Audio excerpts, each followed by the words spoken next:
Holy shit, what the hell was that? Oh, hello everybody, how was your day?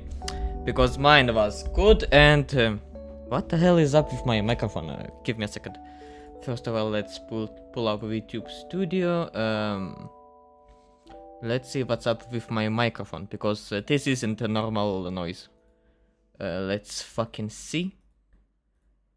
Ah, this is why. Oh, now that is business. That is fucking business. Yes, now I hear myself well. Okay, and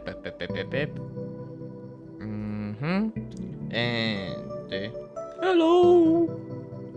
Yeah, I feel good. Okay, let me just check up some stuff. Okay, that's good. That's very good. That's nice too. Fixing some stuff here. Okay, now I am perfectly settled. Nice. Okay, this is down, music down. What do we have today? Today we have reactions. As usual. As usual, Saturday goes, we have reactions. On a fucking Saturday. So... yeah, we have a lot to react to. And that lot will be... very lot and... holy shit, do you see what's behind me here? Okay, let's turn down the music and turn up... I was planning to... as you see, there is a lot to react to, but... let's start with that one. Why is there no noise? Ah, here's why. Nah, why they give him jiggle pictures? The fuck? To big face over just like that. Oh, hello? What the fuck? What the fuck are you? Wait, give me a second, I need to... what the fuck? Wait, what does it say? How anime elitist motherfucks looks at you when your favorite anime ain't DT level in Epstein Island rate? Okay. When bro says his life is pretty ordinary, it's too late, he summoned him. What? Okay, I don't get it. Two types of Nafans. Damn. I made Nightmare Peter Griffin, please rate 5 stars or something, I don't know. Bullshit. What happened? Oh. Okay. Motherfuckers will slow and reverb anything. Yep, they will. What the hell? What's the name of your what?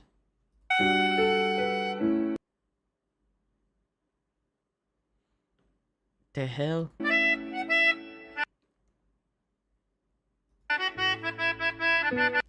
I don't get it. Okay, whatever, and what the hell is that? I want to see it.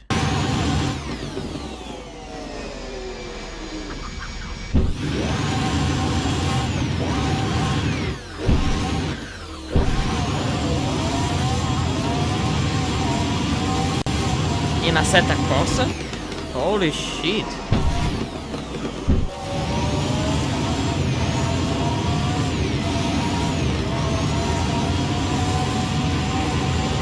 Oh my lord.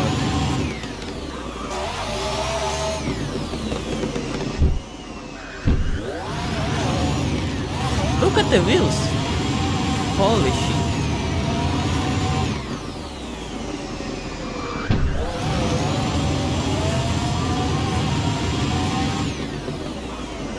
That looks awesome.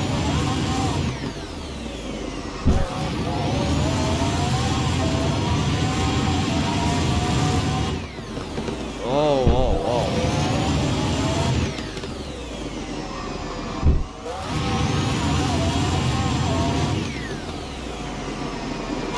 Damn.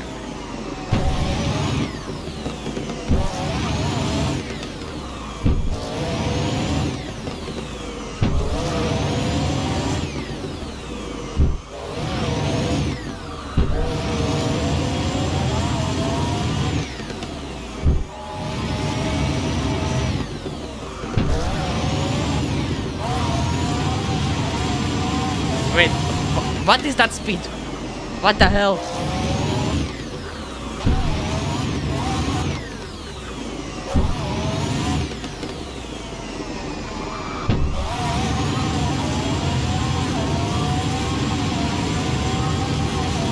$500, $600, what the hell?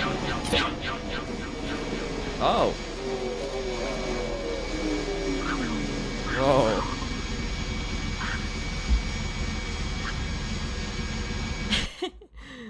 Okay, that was cool, and whatever, but let's start our actual reaction stream with the satisfying downfall of Peter. I heard so much about Peter. It's not even about, oh, I heard this, I heard that, from what I know, and I believe I don't know much. I know that they are basically zoophile cultists. In very short, but I want to know more. Let's go, Ablaze. Peter, the most insane vegans, the champions of animal rights, right? Well, actually no. Their Virginia shelter unalives healthy cats and dogs daily. Fucking excuse me, you what? You fucking what? Okay, sir, we have a target. Their extreme marketing tactics towards kids ignite outrage. They sued to free orca slaves, bankrolled eco-arsonists, and paid up after snatching a child's chihuahua, only to euthanize her within hours. Today, we rip off the mask and expose the hypocrisy. Welcome to the downfall of Peter. But quickly before we get into all the atrocities that Peter have done over the years, I hope Peter will have a fucking just diabolical downfall. I just hope, I really just hope. Can I just, yeah. if you guys could please leave a comment down below saying hello. It helps boost the algorithm so this video gets pushed so more people see it and see Peter for who they really are, and I'll reply to every single one of you. In the fall of 2014, a family in rural Virginia experienced a pet owner's worst nightmare. Two women affiliated with PETA, People for the Ethical Treatment of Animals, pulled up to a mobile home park and took a little girl's chihuahua named Maya right off the family's porch. The dog, a Christmas gift to 9-year-old Cynthia, was healthy and friendly, not a stray in need of rescue. Yet, within hours, Maya was dead, euthanized that very same day by PETA staff. Norfolk-based PETA will be facing a lawsuit over the death of a dog taken from the Eastern Shore. 2 years ago, 2 PETA workers took and euthanized a dog from a porch in Accomack County. PETA called the incident a mistake. They later Mistake! Fucking mistake! Excuse me, what? You took a dog! I'm pretty sure she was leashed. I bet you saw her collar. I bet you saw the dog's collar. And you thought this was a stray? That this dog was in poor health? That it was a mistake? Fucking mistake! Fucking demons. Sued PETA, alleging that Maya's fate was not an isolated mistake, but part of a broader PETA policy of routinely killing pets, even healthy ones, based on the extreme belief that pet ownership is a form of involuntary bondage. PETA quickly apologized and paid the family a $49,000 settlement to avoid a public trial. But not enough. Fucking it's not enough. It never will be enough. You took away a life, an important life to somebody. unexcusable, unbelievable, unforgivable. Fucking. Yeah, that action will be a juicy one. By then, the incident had shone a harsh spotlight on the darker side of an organization long famed for championing animal rights. For years, critics Championing animal rights. Apparently, they also championing animal abuse. Fucking irony. Just unbelievable irony. had accused PETA of betraying its stated mission, citing disturbing euthanasia statistics, offensive PR campaigns, legal stunts, and alleged hypocrisy in its ranks. Down! Ban the dog lab! Shut it down! Shut the dog lab down now! Shut the dog lab down now! Shut the dog lab down now! Look at the picture! Look at the picture! Now, with Maya's story making nice. headlines, many began to wonder if PETA, once the world's most prominent animal rights group, had lost its way. PETA operates an animal shelter at its Norfolk, Virginia headquarters, but unlike a traditional shelter focused on adoptions, this one became notorious for its staggeringly high euthanasia rate. Year after year, the vast majority of cats and dogs that entered PETA's shelter were put to death, not placed in loving homes. Even PETA's own reported numbers. How fucking much? How much? What the fuck?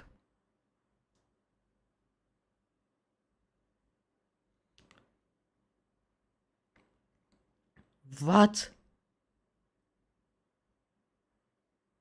From 1.5 to up to over 2 dogs a day? 3, 4, or even 5 cats euthanized per day? What the hell is wrong with... What the hell is wrong with you, people? Look at that. The amount of cats they adopted in 2021 versus the cats they euthanized.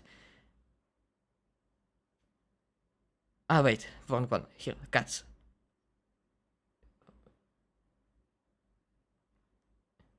Sorry, wrong one.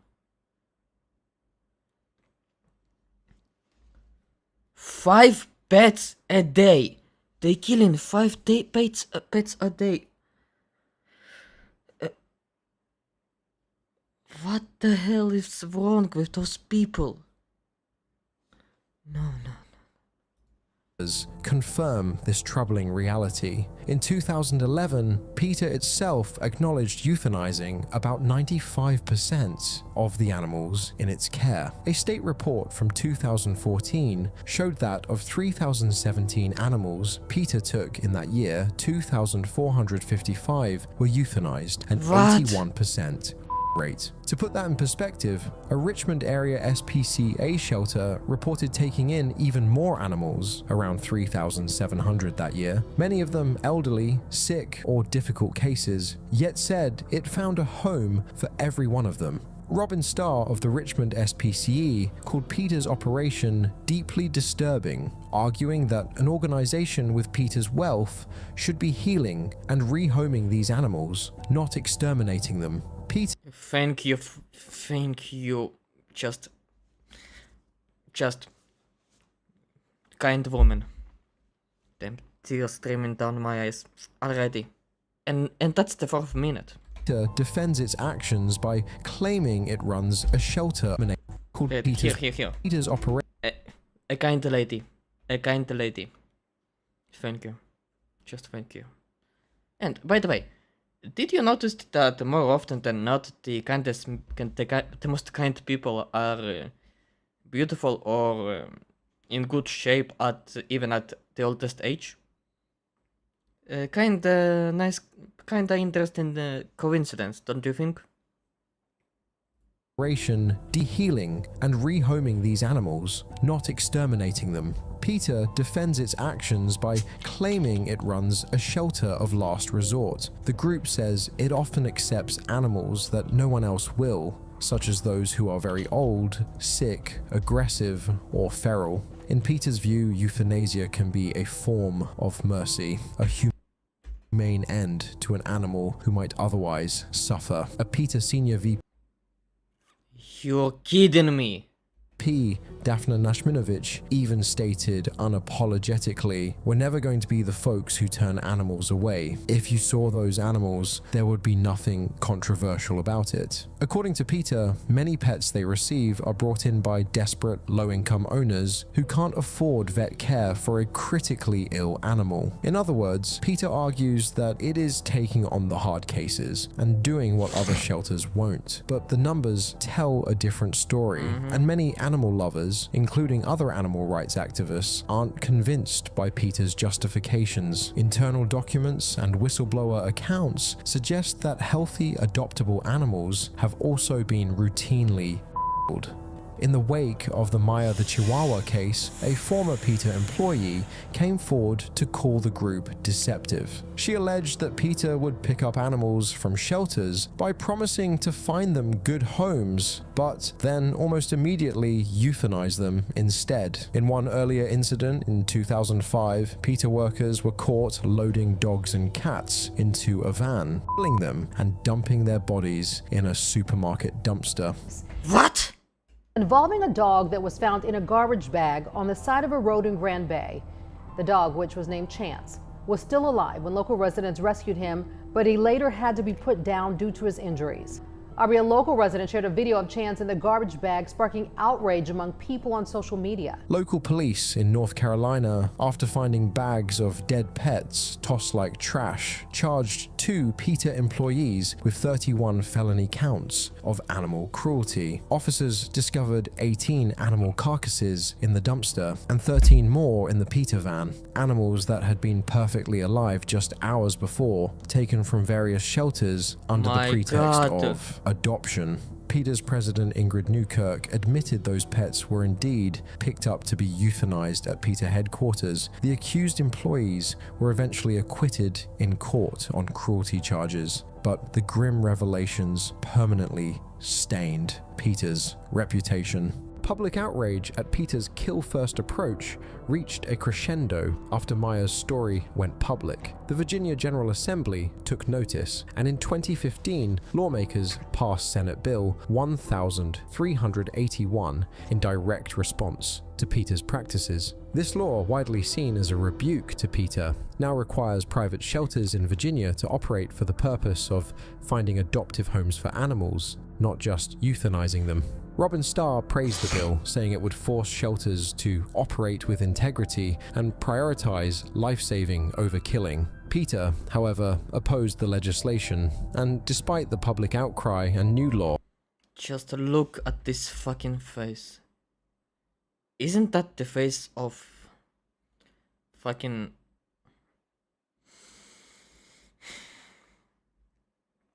The day she will go to hell, she will be Lucifer's main bitch, alongside the German mustache man.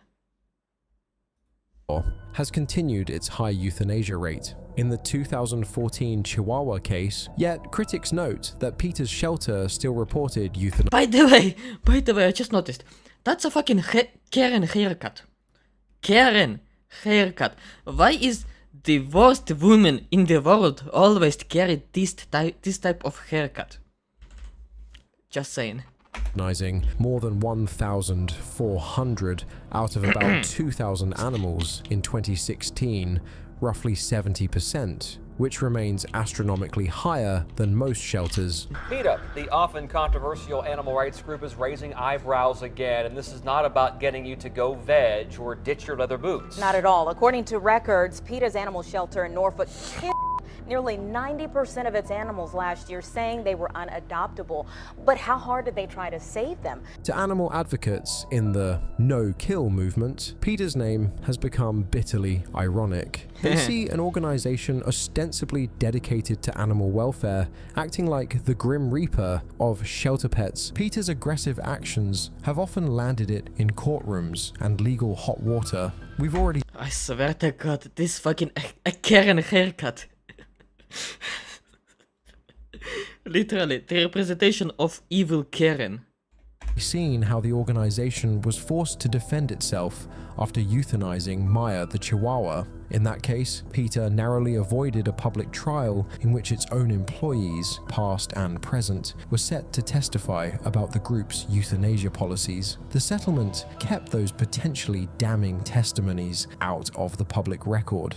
But PETA has been entangled in other legal battles that further tarnished its image. One notorious episode occurred in 2012 when PETA took the unprecedented step of naming 5 orca whales as plaintiffs in a lawsuit against SeaWorld. What? Here for PETA filing a complaint against SeaWorld San Diego after receiving cell phone footage from a visitor they say shows an orca after it was attacked by other orcas Friday. PETA argued that these captive whales were essentially slaves and that SeaWorld was violating the 13th Amendment of the US What? Constitution. Can killer whales sue SeaWorld, charging them with enslavement? A groundbreaking lawsuit by PETA, People for the Ethical Treatment of Animals, says animals should be protected by the Constitution. And PETA is suing on behalf of five orcas. The amendment Excuse me, but isn't it the Constitution and laws in general are applied to...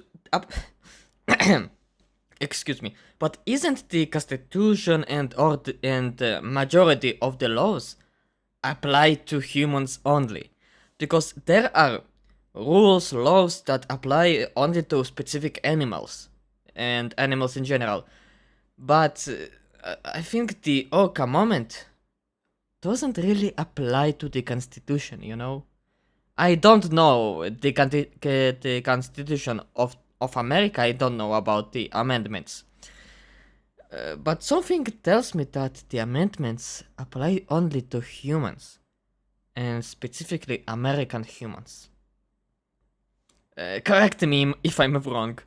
that abolished human slavery. The case, Tillicum v. What? Constitution. And PETA is suing on behalf of five orcas. The amendment that abolished human slavery. The case, Tillicum v. Human slavery. So you are talking about a constitution that applies to human slavery, not slavery in general. I know I sound diabolical right now, but and that animals should never be slaves. Never in hell. If I will see somebody treat animal like a fucking slave, I will terminate them all on the spot. And I don't need a fucking gun for it. But SeaWorld, if they really did use the orcas as slaves, I think, and if it was for a long time at the moment, I think people would notice that. Actual people, not PETA. People would notice that, and they will just do everything themselves. And some, I don't know, senator or somebody from the government will actually raise an eyebrow at all of that. Just saying. SeaWorld was the first time an animal rights group tried to extend constitutional rights to animals in court. Legal experts, however, almost universally derided the case as frivolous and offensive. A federal judge promptly threw out the lawsuit, bluntly ruling that the 13th Amendment applies only to persons, not to non-persons such I knew it. as orcas. In his decision, Judge Jeffrey Miller wrote that both historic and contemporary sources reveal that the term slavery refers only to persons.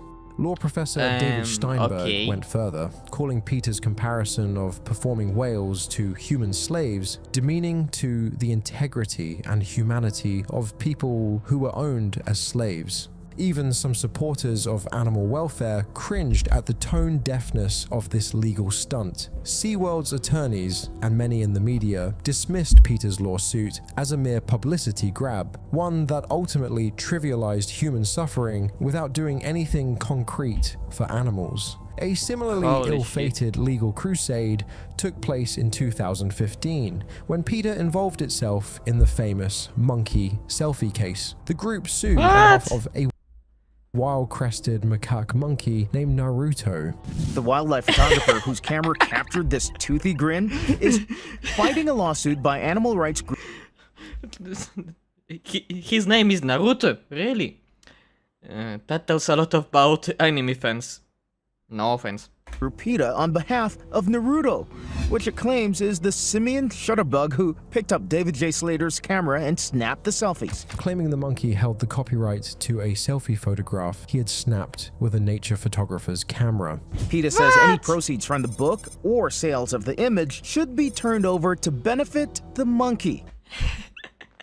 According to Slater's lawyers, that's, well, bananas. PETA essentially attempted to become the next friend, representing the monkey in court. This unusual case was widely ridiculed, and after a protracted legal battle, it too was dismissed, with a judge ruling that animals cannot own copyrights under US law. To add insult to injury, PETA was ordered to pay thousands of dollars in attorney's fees to the photographer they had sued, since the court deemed the case lacked legal merit. While PETA argued they were pushing the envelope for animal rights, many observers saw these courtroom antics as wasteful, distracting, and emblematic of PETA's propensity for extreme positions. Beyond the lawsuits PETA has filed and mostly lost, legal controversy has even touched PETA at the highest levels of government. In the early 2000s, PETA's pattern of financially supporting activists linked to crimes drew attention from Congress and the FBI. Tax records showed PETA donated tens of thousands of dollars to the legal defense.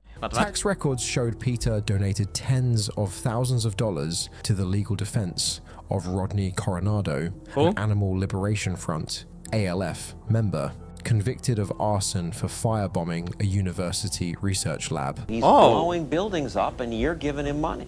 We gave him money for his defense because it is America and you are entitled to a legal defense. Coronado. Unless you are a fucking asshole. I think there should be an exception, you know? That you're eligible for defense unless you're a fucking moron. Does that make sense for everyone? I believe it does make sense. To me at least. And to the dispenser that's behind me. Coronado was a known militant activist who had admitted to multiple acts of arson in the name of animal rights, including burning down a Michigan State University animal research facility. PETA also gave money to support other individuals tied to the ALF and the Earth Liberation Front, ELF, groups that the FBI has identified as domestic terrorist organizations responsible for dozens of arson and bombing attacks. In one instance, PETA's tax forms revealed a $1,500 donation directly to the North American Earth Liberation Front itself. When these connections came to light, a US congressional subcommittee launched inquiries, and a Washington state group even petitioned the IRS to revoke PETA's tax-exempt status for inducing or encouraging the commission of unlawful acts. PETA's leadership claimed such payments were innocent mistakes or mere support for activists' freedom of speech, but skepticism ran high. Even within PETA, animals are not ours to eat. Then why the fuck are they made of food? a senior vice president named Bruce Friedrich had publicly espoused violent sentiments, once declaring, "It would be great if all of the fast food outlets, slaughterhouses, these laboratories and the banks who fund them exploded tomorrow." PETA's own board felt compelled to censure Friedrich for essentially endorsing violent destruction, but the episode reinforced critics' view that PETA's tactics skirt the boundaries of law and morality. From ill-conceived lawsuits likening animals to slaves, to staff facing cruelty charges, to financial ties with convicted arsonists, PETA's legal track record is fraught with controversy. These incidents suggest an organization sometimes willing to flout fucking laws kidding or me. make a mockery of them in service of its ideology, further eroding Peter's credibility. And when Peter hasn't been in court, it has often been on the airwaves or billboards, stirring outrage with shock value campaigns. We turn now to Peter's public messaging, and the many times it backfired spectacularly. Peter has never shied away from shock advertising. Their motto seems to be, no publicity is bad publicity, but many of their stunts have crossed a line, angering the very people they want to persuade. Even after a formal apology, the damage to Peter's image was done. Another sore point, tactics aimed at children. Outside holiday shows, Peter once handed kids a comic book titled Your Mommy Hurts Animals. What the hell is wrong with you? What the hell?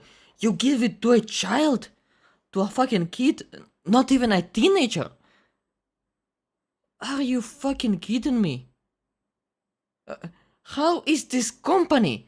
How is this fucking sociopathic, cultist, not religion, but a cesspool still intact today? How? Just fucking how? Depicting a parent harming a rabbit. Parents and What? psychologists said it could traumatize young viewers. Exactly. In a similar vein, Peter distributed unhappy meals, fake fast food boxes What the splattered hell? with red paint, and toy animals posed as victims. Many families were furious, saying the stunt scared kids instead of teaching them. Aaron, why are you scared, Aaron? Yeah, he's scared of the... He's scared of the Oh, yeah, that's creepy. It's crazy. Aaron is scared of the elephant. Peter's advertising has also been criticized as misleading and pseudo-scientific. A striking example was Peter's 2008 billboard in Newark, New Jersey that proclaimed, "Studies have shown a link between cow's milk and autism."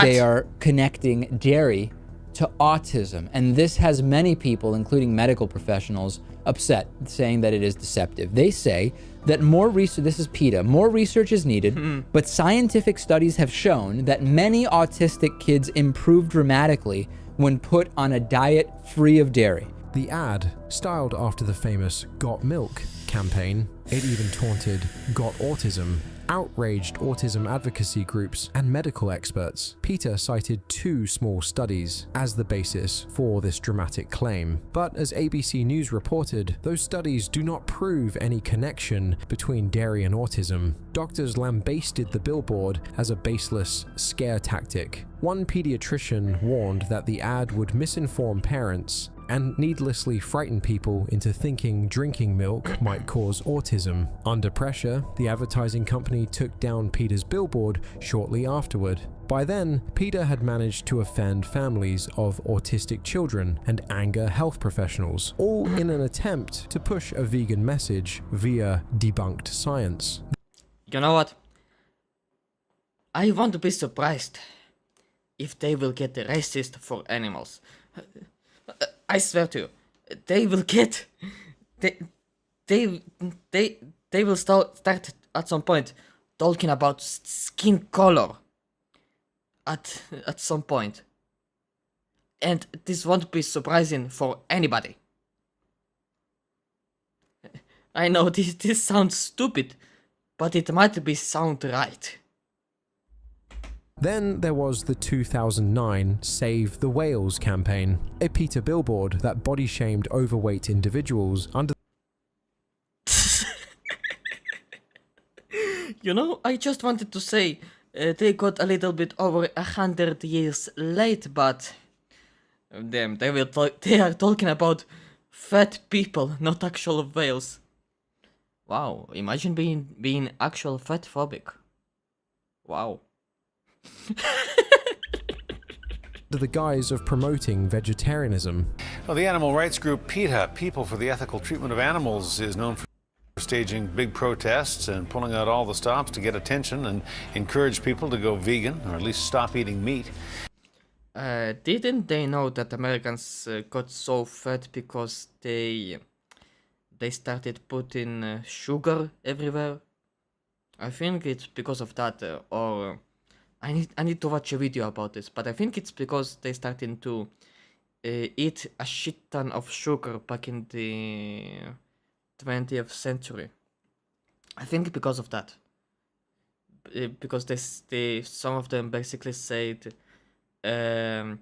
oil is evil, go sugar. Something like that. I don't know exactly. I need to watch a video about it. But you know, meat has nothing to do with that. Meat will give you muscles, you know. Yeah. Good luck having actual muscles while eating fucking plants. But critics say a billboard that's gone up on the Pat Bay Highway goes too far. The billboard showed an illustration of an obese woman in a bikini alongside the text, "Save the whales, lose the blubber, go vegetarian." Public reaction was swift and scathing. The Obesity Action Coalition condemned the ad as an unmistakable example of stigma and prejudice against individuals who are overweight and obese, disrespectful and offensive. Many people, including those who might otherwise sympathize with animal causes, felt personally attacked by Peter's mocking tone. "There is a way to get your message across," one local resident told NBC News. "This is just mean. It implies overweight people are whales." After weeks of protests and bad press, Peter relented and pulled the billboard down. A Peter spokesperson admitted they knew the ad might offend people, calling it a deliberately provocative way to get attention. In an almost cynical brag, Peter even boasted about the stunt's success once they removed it, noting that the controversy had given them millions in free media exposure worldwide. To many observers, this was confirmation of Peter's modus operandi: court outrage, then revel in the publicity. Peter's slogan is, "Animals are not ours to eat, wear, experiment on, or use for entertainment." Oh, that bitch. Yeah, she worth nothing. Yeah, give me a second. I'm trying to get my microphone set right. Yeah, like that.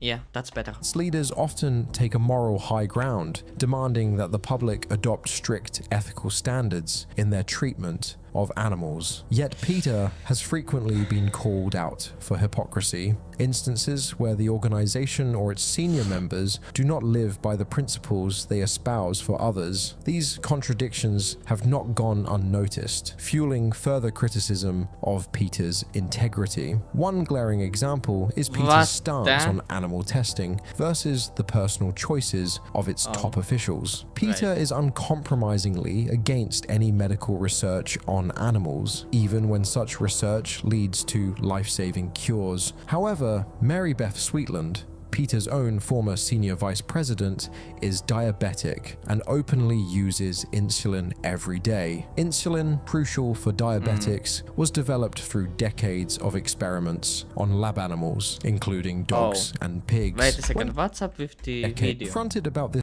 contradiction, Sweetland's response, including dogs and look at this moment. pigs. When confronted about this contradiction, Sweetland's response was jarring. "I don't see myself as a hypocrite," she told a reporter. "I need my life to fight for the rights of animals." In other words, a PETA leader justified using a medical treatment derived from animal testing, something she would presumably deny to others because her life was too important to risk. To many, this came off as a "good for me, but not for thee" mentality. The incident became a public relations embarrassment, highlighted in media as an example of PETA's "do as I say, not as I do" philosophy. It's difficult for the average person to accept PETA's hardline demands, like boycotting all medicines developed via animal research, when PETA's own leadership quietly benefits from those same scientific advancements. Another oft-cited hypocrisy is PETA's position on pets and euthanasia. Officially, Personally, Peter opposes the very notion of pet ownership. Peter's founder Ingrid Newkirk has argued that animal companionship, owning pets, is tantamount to bondage and exploitation. Following that logic, What? Peter's critics say it's no wonder the group seems to prefer euthanizing animals rather than allowing them to be pets. But here's the contradiction. Peter, staff and spokespeople themselves often have companion animals. Newkirk herself has cared for several companion dogs and cats, though she avoids the word pet. The hypocrisy perceived by the public is that Peter would apparently rather see an animal dead than living as a pet in a caring home, except when it's their own animals. This extreme stance has led some detractors to quip that Peter believes better dead than fed by a human caregiver. It's a chilling thought that further alienates mainstream animal lovers. After all, millions of people consider their pets part of the family. Hearing that Peter deems this relationship unethical and then seeing Peter employees happily walk their own dogs rings as profoundly hypocritical. We also must revisit Peter's practice of euthanasia here, as it is often cited as the ultimate contradiction. How can an organization dedicated to animal rights end so many animal lives? Peter defends euthanasia as mercy, yet former insiders and investigators have painted a picture of callous assembly line killing. Well, new numbers show just how many dogs and cats that PETA is putting down. This comes as the locally based animal welfare group has come under fire for taking pets without permission and euthanizing them. During the 2017 lawsuit over Maya the Chihuahua, the plaintiff's attorneys gathered evidence that Peter had a broad policy to euthanize animals, including healthy adoptable ones, because they philosophically oppose pet ownership. Peter naturally denied this in court, but if one believes the allegation, it reveals a disturbing contradiction at Peter's core. To free animals from human ownership, Peter is willing to kill them. This has led critics to label Peter as fundamentally hypocritical, or even to accuse it of valuing an abstract ideology over actual animals' lives. The term Peter's death cult has appeared in op-eds by no-kill shelter advocates, reflecting outrage that a group claiming to save animals is ending the lives of thousands of creatures that could have been saved. Furthermore, while Peter loudly campaigns against fur coats and leather, some of its own marketing choices have raised eyebrows. The group famously loves using celebrity endorsements, especially beautiful models and actors posing nude or in lettuce bikinis to promote veganism. However, there have been embarrassing moments. A celebrity who posed for a Peter anti-fur poster was later spotted wearing leather shoes, or a Peter activist protesting outside a circus was found to have a down-filled jacket. Goose down involves animal harm. These may seem like small slips, but they contribute to an image of inconsistency. More troubling was a 2008 incident in which Peter euthanized 18 rabbits and 14 chickens it had used in an exhibition. Animals Peter itself had acquired, ostensibly rescuing them from a research facility, only to later put them down when the publicity event was over. To many, this was unconscionable. Peter sacrificed the very animals it had showcased as survivors, apparently because caring for them long-term was inconvenient. Incidents like this bolster the case that Peter does not adhere to the standards it demands of society,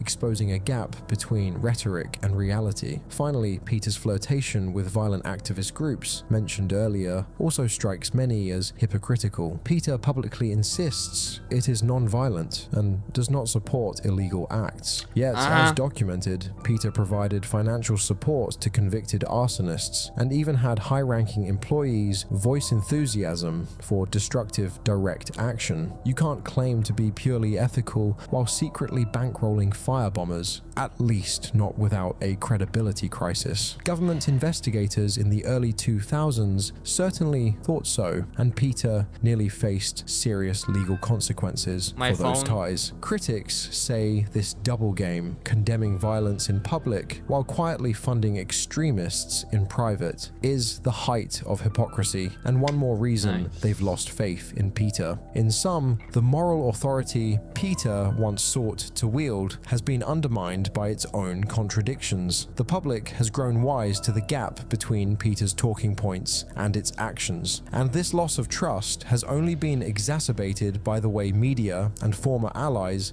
have reacted to PETA's controversies.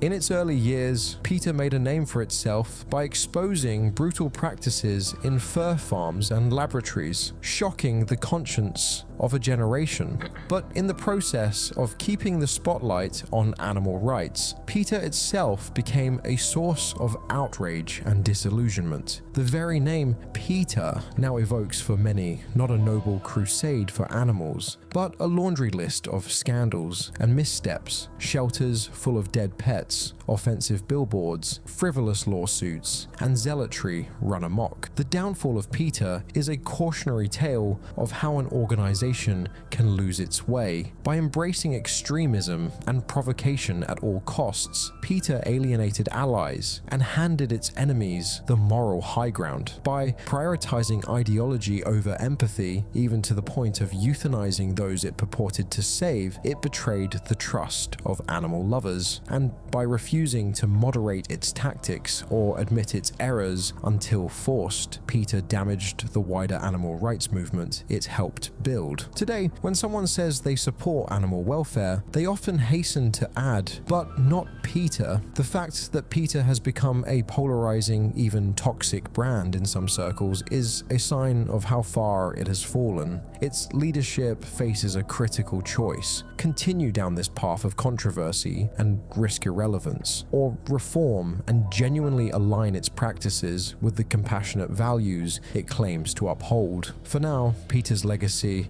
remains deeply tarnished. The organization that once shocked the world with graphic truths about animal abuse, now more often PETA will never have any legacy. Only fucking just... You know what? It does have a legacy, but an awful legacy that nobody will support. Nobody. Never. Fucking never. Shocks with its own behavior. As we've seen through the grisly euthanasia numbers, the legal battles and fines, the public apologies, and pulled ads, PETA's downfall has been a largely self-inflicted wound. This expose has shed light on the negative aspects that PETA's slick marketing won't tell you. And it serves as a reminder that in the fight for ethical treatment of animals, the ends cannot always justify the means. What the Compassion, hell? to be convincing, must be consistent. Something PETA will have to reckon with if it hopes to regain the public's trust. And if you thought this group was crazy, there's one particular person that stands out in the vegan community as just as insane: the vegan teacher. But of course, where has she been all this time, as you don't really see her in the limelight anymore? Well, I did a deep dive explaining where she's been, how she actually nearly passed away not that long ago, and what she's been up to. Click here to check that video out. Ah, so she's still alive? What a shame. PETA, the most insane vegan. What a shame that the vegan teacher is still around. Sad, but shout out to Ablaze for the wonderful video with a horrible team. PETA is the fucking worst. Fuck PETA.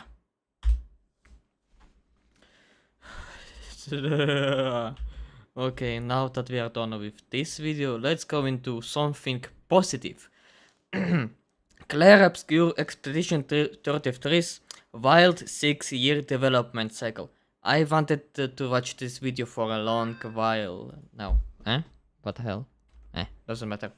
I wanted to watch this video for a while now, because if you didn't see, I have played Expedition 33 on stream. I played the entire game. I completed the main story. I didn't go for the additional content, even though I should. I honestly should. And maybe I will do it for myself. But for now, I want to see how did the game made it, and what hell it went, and what kind of hell the game went through. Let's go. This is Clair Obscur Expedition 33, just 1 year into development. This footage you're seeing was made with the sole purpose of This is Clair Obscur Expedition 33, just 1 year into development. This footage you're seeing was made with the sole purpose of trying to find voice actors for the main characters. In fact, the creator of the game would literally be posting this to Reddit in order to find voice actors for their characters. Wait, and really? from that same Reddit post, the creator would also find a lead writer, of which also had no experience in working in games before. In fact, her previous role was an investor at a private equity company. To top it off, the composer for the game's soundtrack had never written a game soundtrack before, and he was brought on after the director of the game found him off of SoundCloud. And to put this into perspective, most AAA games like Fortnite or Call of Duty are backed by hundreds of developers across dozens of different departments. So this begs the question, how did a team that's smaller than the Call of Duty microtransaction department craft the most visually incredible and most impactful RPG we've seen in years? I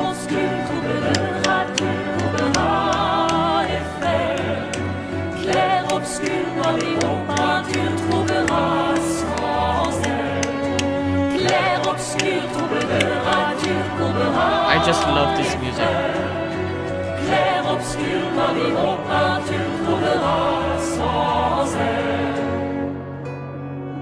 Expedition 33's journey began in late 2020, but the first concepts actually started 4 years before that. Guillaume Broche, who was the founder of Sandbox Interactive and the director of Expedition 33, was at Ubisoft for roughly 4 years.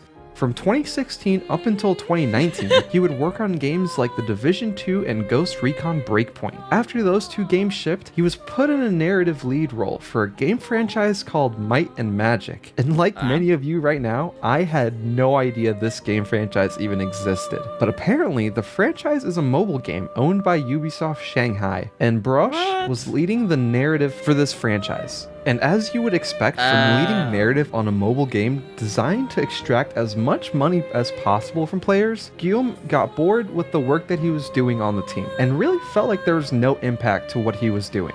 And during this time, he had ambitions that went beyond being shoehorned into a mobile gacha game. He knew that a game like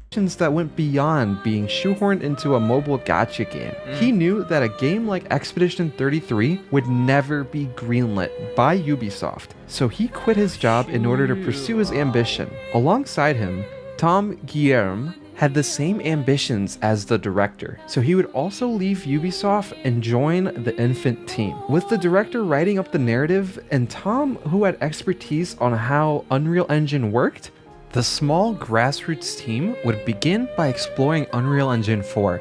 While the director was messing around with Unreal Engine, the original prototype for Clair Obscur was supposed to be related to time. So when he had to save the project on his computer, he had to find a name for the project file. So what would the project be called? Well, the game's related to time, so maybe Hourglass. Well, Sans Fall in an Hourglass. Okay, Sans Fall is the working name of the game, and from that point on, the game's internal working name would be Sandfall, even to this date.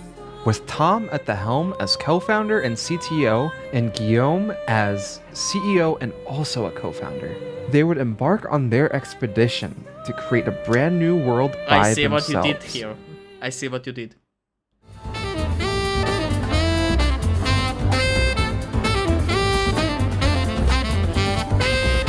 Now that the studio had been founded, it was time to actually build up the game. Since Guillaume wanted this game to have a big focus on narrative, he began reaching out anywhere he could to find people who would be interested in helping the passion project evolve into something a bit more serious. He created this post on the subreddit r/recordthisforfree, looking to cast actors for the main roles of the game, including, of course, Mayel. One of the many people who auditioned from this Reddit post was Jennifer Schvedberg Yen. She got one of the leading roles as an actor. But- However, once she joined the team, it was pretty clear that her impact would be most noticed in a writer position. So she What? Was she the face for Lune? I swear she looks exactly like Lune. Well, a little bit older. Lune looks much younger than that, but I swear this is the same face. She became lead writer on the game. Despite the growing teams, the co-founders and Jennifer Yen said that they wore many different hats during the game's production. Her involvement would span from story to gameplay to art and all over the project. At this point, the small team continued prototyping and development on the game, but the team started the hunt for a composer at the same time. The co-founders began their hunt for a composer by reaching out to the most popular composers in the industry, like Hans Zimmer, Johnny Paisano, Danny Elfman, and... just kidding. He began his search on SoundCloud. That's where he found Lorien Testart.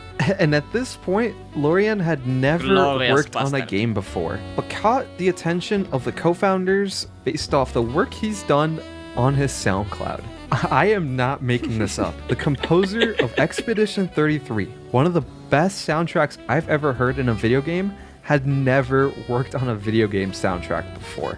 Oh, and actually, it wasn't SoundCloud. It was even crazier than that. What? One night, the director went on an obscure gaming forum with like 10 people on it, and he made a post asking if anybody would want to join his team as a composer.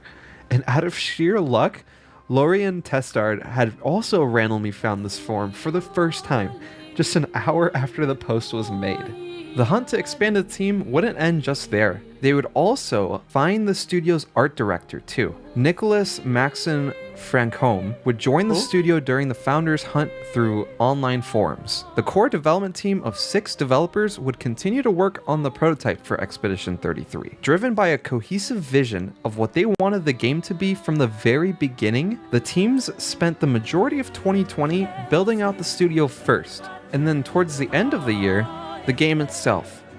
Everyone was on the same page here and had the same goals as each other: to make one of the best reimaginings of a classic JRPG that anybody will ever play. And they got a Ja RPG.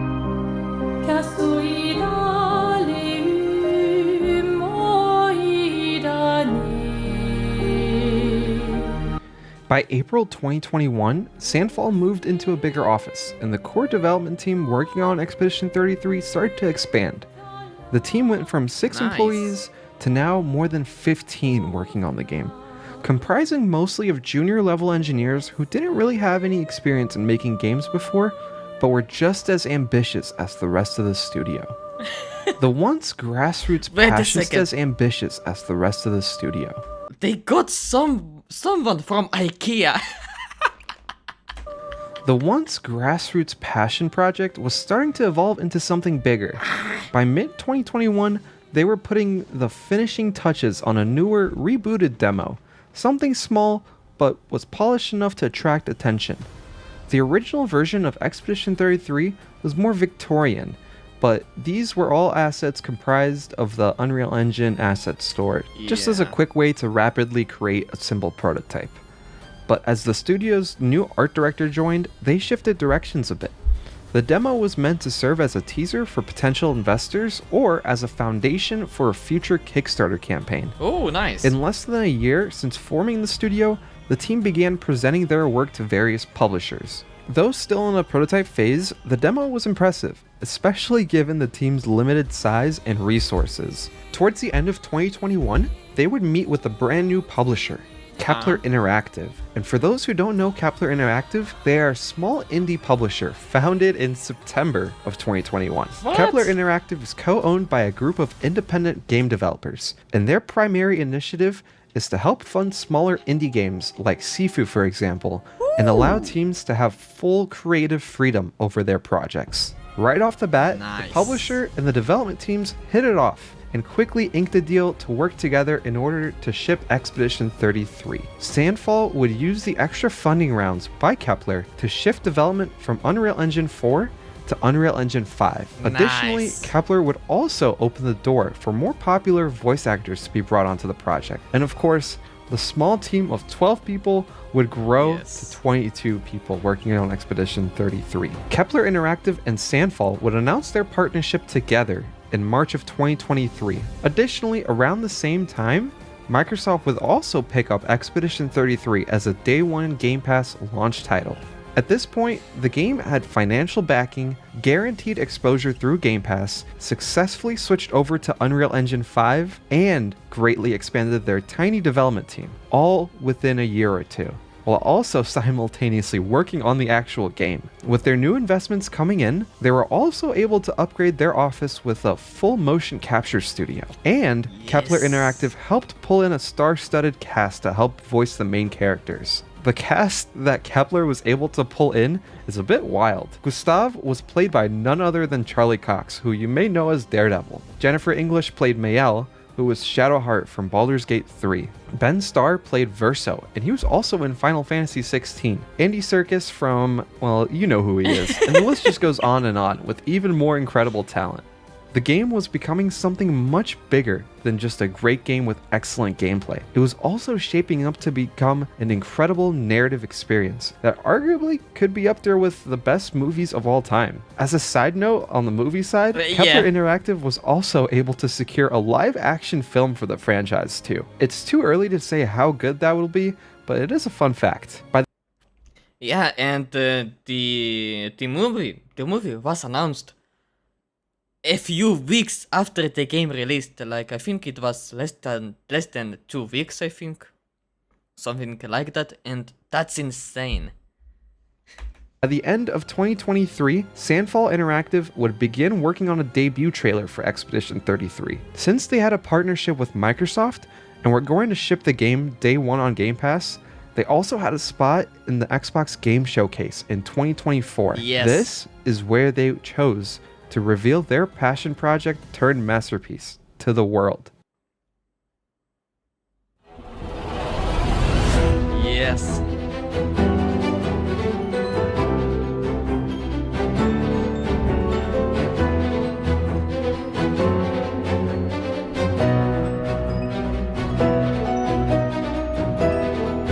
Sandfall Interactive would reveal the game to the world in June of 2024.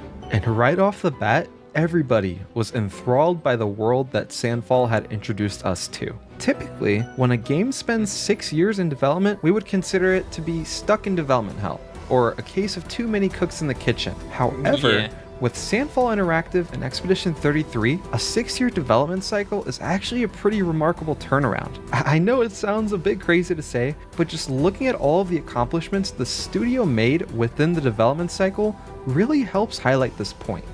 The first 2 years involved just a couple of folks playing around in Unreal Engine to get a better feel of how the engine worked and creating a rapid prototype of Expedition 33. One that was a bit more Victorian and had utilized free assets from the Unreal Marketplace. The next 2 years were spent growing the team, with more talent, bringing in specialized directors, and starting the process of securing a publishing deal that would help bring the game into the limelight. And the final 2 years were spent iterating upon their prototypes and creating a game with a laser-focused vision, a vision that the entire team shared unilaterally. Not only was the team being built up during their 6-year development, but even their publisher was too.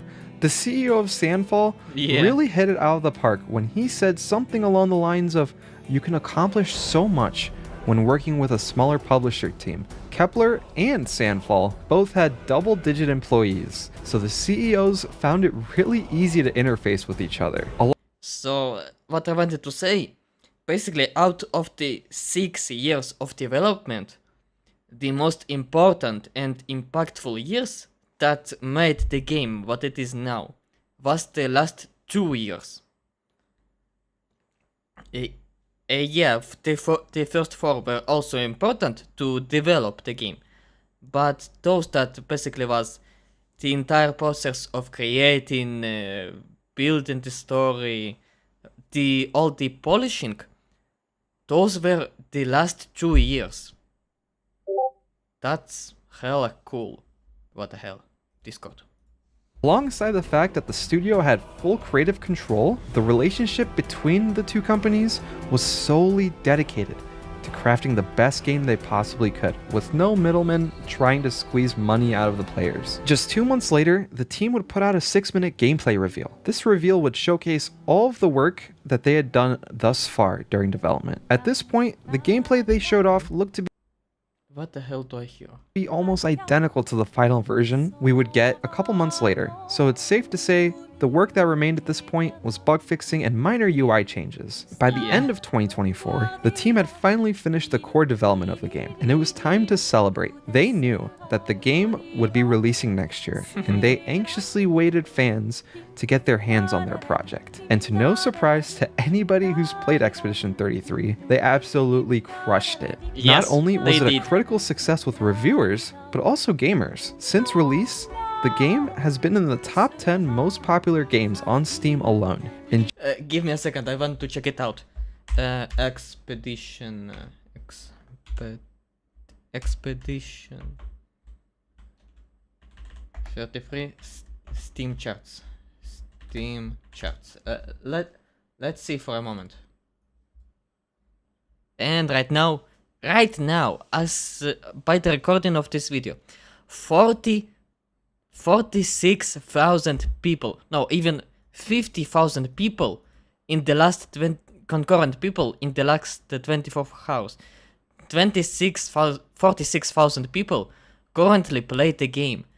Isn't that insane? And almost 145,000 people. Well, 144,900. This is still insane. Just crazy for first time basically developers. Crazy. Fucking crazy. And the fact that they got 1 million copies sold in 2 to 3 days. Incredible.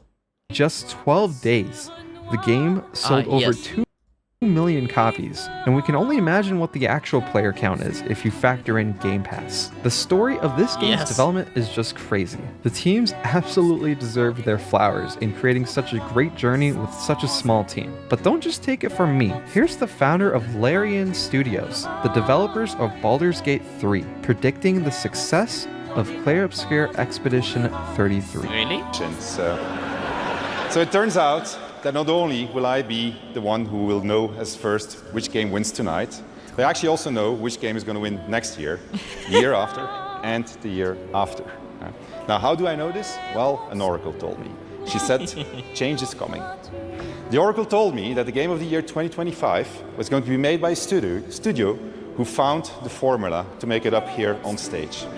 It's stupidly simple, but somehow it keeps on getting lost. Studio made their game because they wanted to make a game that they wanted to play themselves. They created it because it hadn't been created before. They didn't make it to increase market share. They didn't make it to serve as a brand. They didn't have to meet arbitrary sales targets or fear being laid off if they didn't meet those targets. And furthermore, the people in charge forbade them from cramming the game with anything whose only purpose was to increase revenue and didn't serve the game design. They knew that if you put the game and the team first, the revenue will follow. They were driven by idealism and wanted players to have fun. And they realized that if the developers didn't have fun, nobody was going to have any fun. They understood the value of respect, that if they treated their developers and players well, those same developers and players would forgive them when things didn't go as planned. But above all, they cared about their game because they loved games. It's really that simple, said the oracle. Real oracle.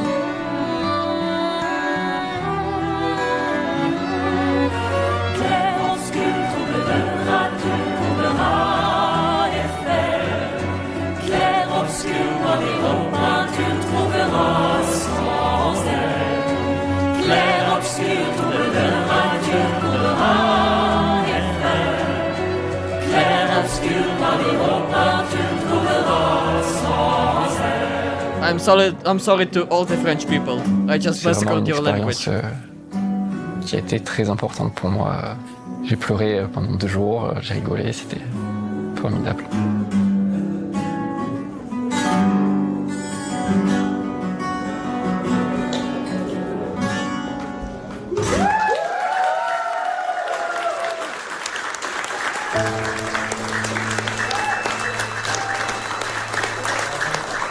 Wonderful.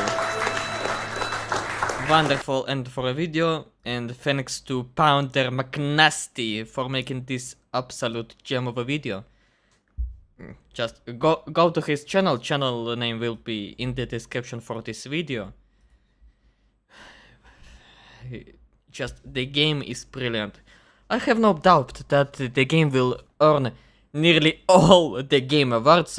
It will not have the Game Awards for what? For the online service, which is fuck online games in general, in my opinion.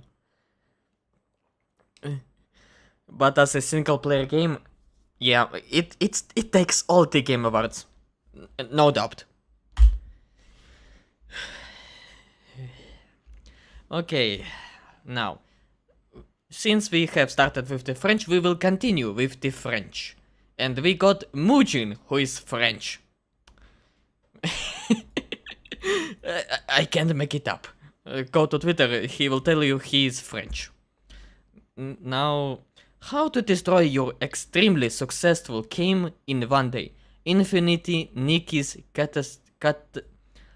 cataclysmic downfall. Sorry. I'm not an English native person. Yeah, I will massacre every language that is not native. Even the native ones, I will massacre them.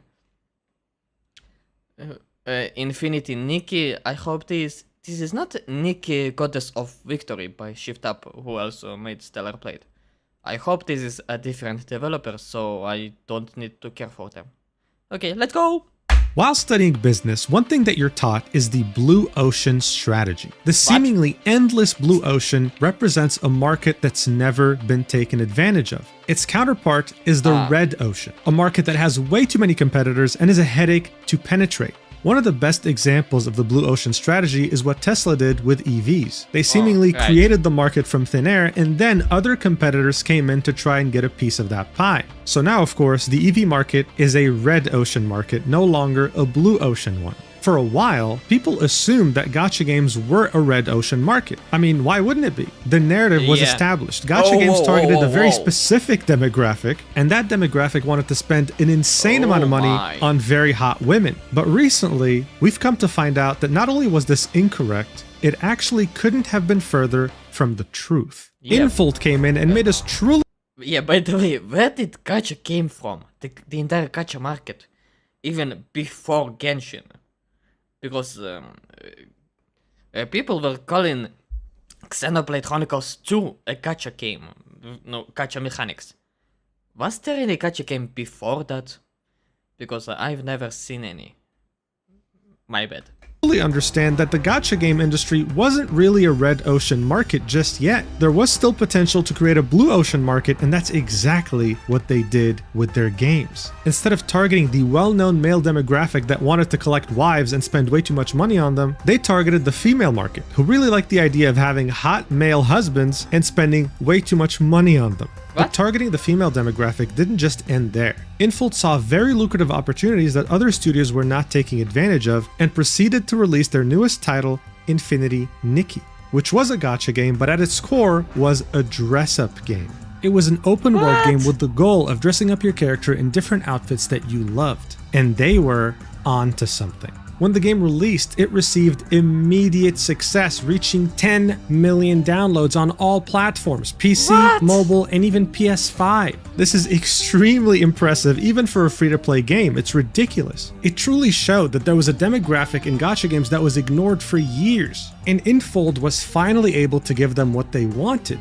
So how the hell did they manage to go from a rating of 4.2 stars out of 5 on release when it came to the Google Play Store to now finding themselves at 1.8? with their other games like Love in Deep Space also being affected by the crossfire, sitting at 3.3 stars out of 5 on the Google Play Store, as opposed to 4.2 just a couple of months prior. And let's not forget the fact that Infinity Nikki released on Steam and is now sitting at a mostly negative review. How could such a successful game that truly created a new segment in gacha, a genre that's existed for over a decade, fall from grace so quickly and so violently? Well, there are actually many reasons, and we're gonna go over them together. So, yeah, hope you're ready. Let's do this.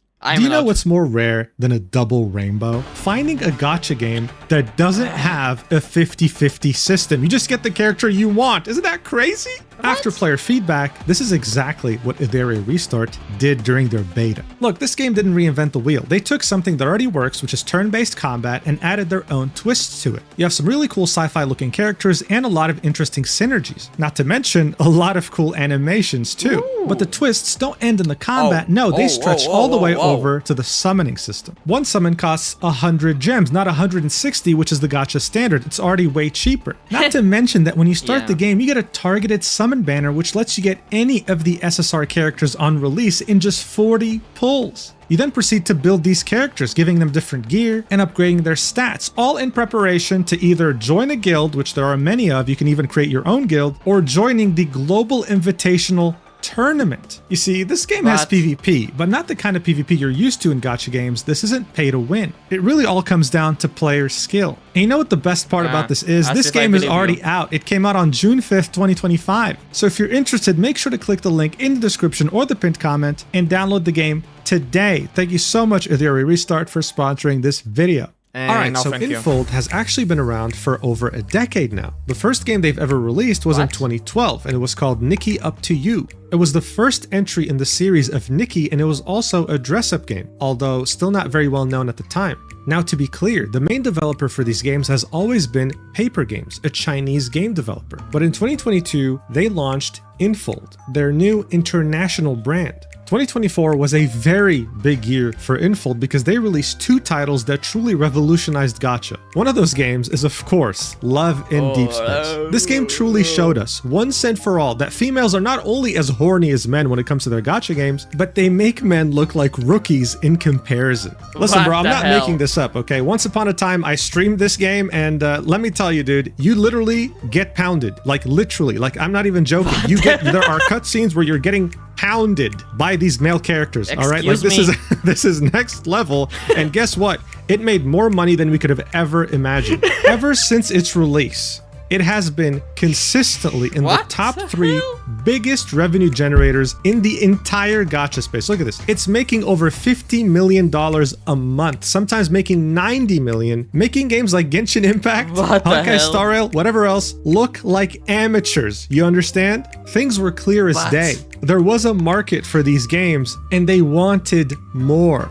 Now look, when it comes to success in life, it's a combination of hard work and luck. In 2024, the Roblox game Dress to Impress was absolutely blowing up. And people, whether it be male or female, were having a lot of fun dressing up their character in this goofy-ass game. All of a sudden, dress-up games became very mainstream. So of course, when Infinity Nikki launched in December 2024, the idea of a dress-up game went from niche to mainstream, and people were very excited about it, resulting in its massive success. Yes, even though their website got hacked with this wonderful, wholesome message telling people to evaporate their soul out of their body, it still managed to do great. I mean, this was it. Evaporate their soul out of their body, it still managed to do great. I mean, this was it. A cute, wholesome game in which you could just sit there and make up these awesome outfits in an open world setting, and hey, it's free. What else is there to ask for? And the gacha aspect of this game wasn't related to characters, it was related to outfits, or at least outfit pieces. And these were some of the outfits that you could earn through gacha pulls. The community absolutely fell in love with them.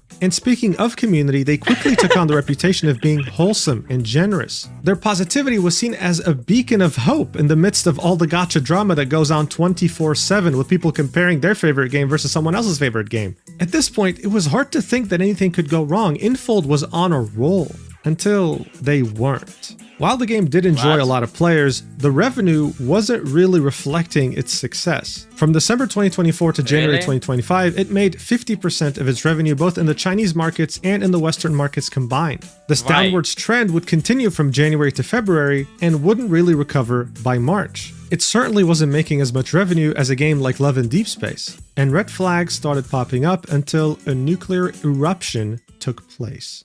Steam is easily one of the best reasons to ever become a PC gamer. Yes. Valve has proven time and time again that they're the only people to be trusted running a platform like this. Yes. There's a reason why it has so many people using it every single day. So of course, getting your game on this platform is a big deal because not everyone is willing to download your custom launcher. There are many PC gamers who prefer to have everything in their Steam library, and if it's not the case, it's a deal breaker. Seeing that revenue was on the downwards trend, Infinity Nikki was on the hunt for new players. So launching on Steam was an easy way to do that. Now look, yeah, usually and it shouldn't be controversial. So there paid should not be games a- before releasing have pre-orders. That helps a company. If your game is on PC but is not on Steam, people will not play it. Kingdom Hearts was considered a console exclusive.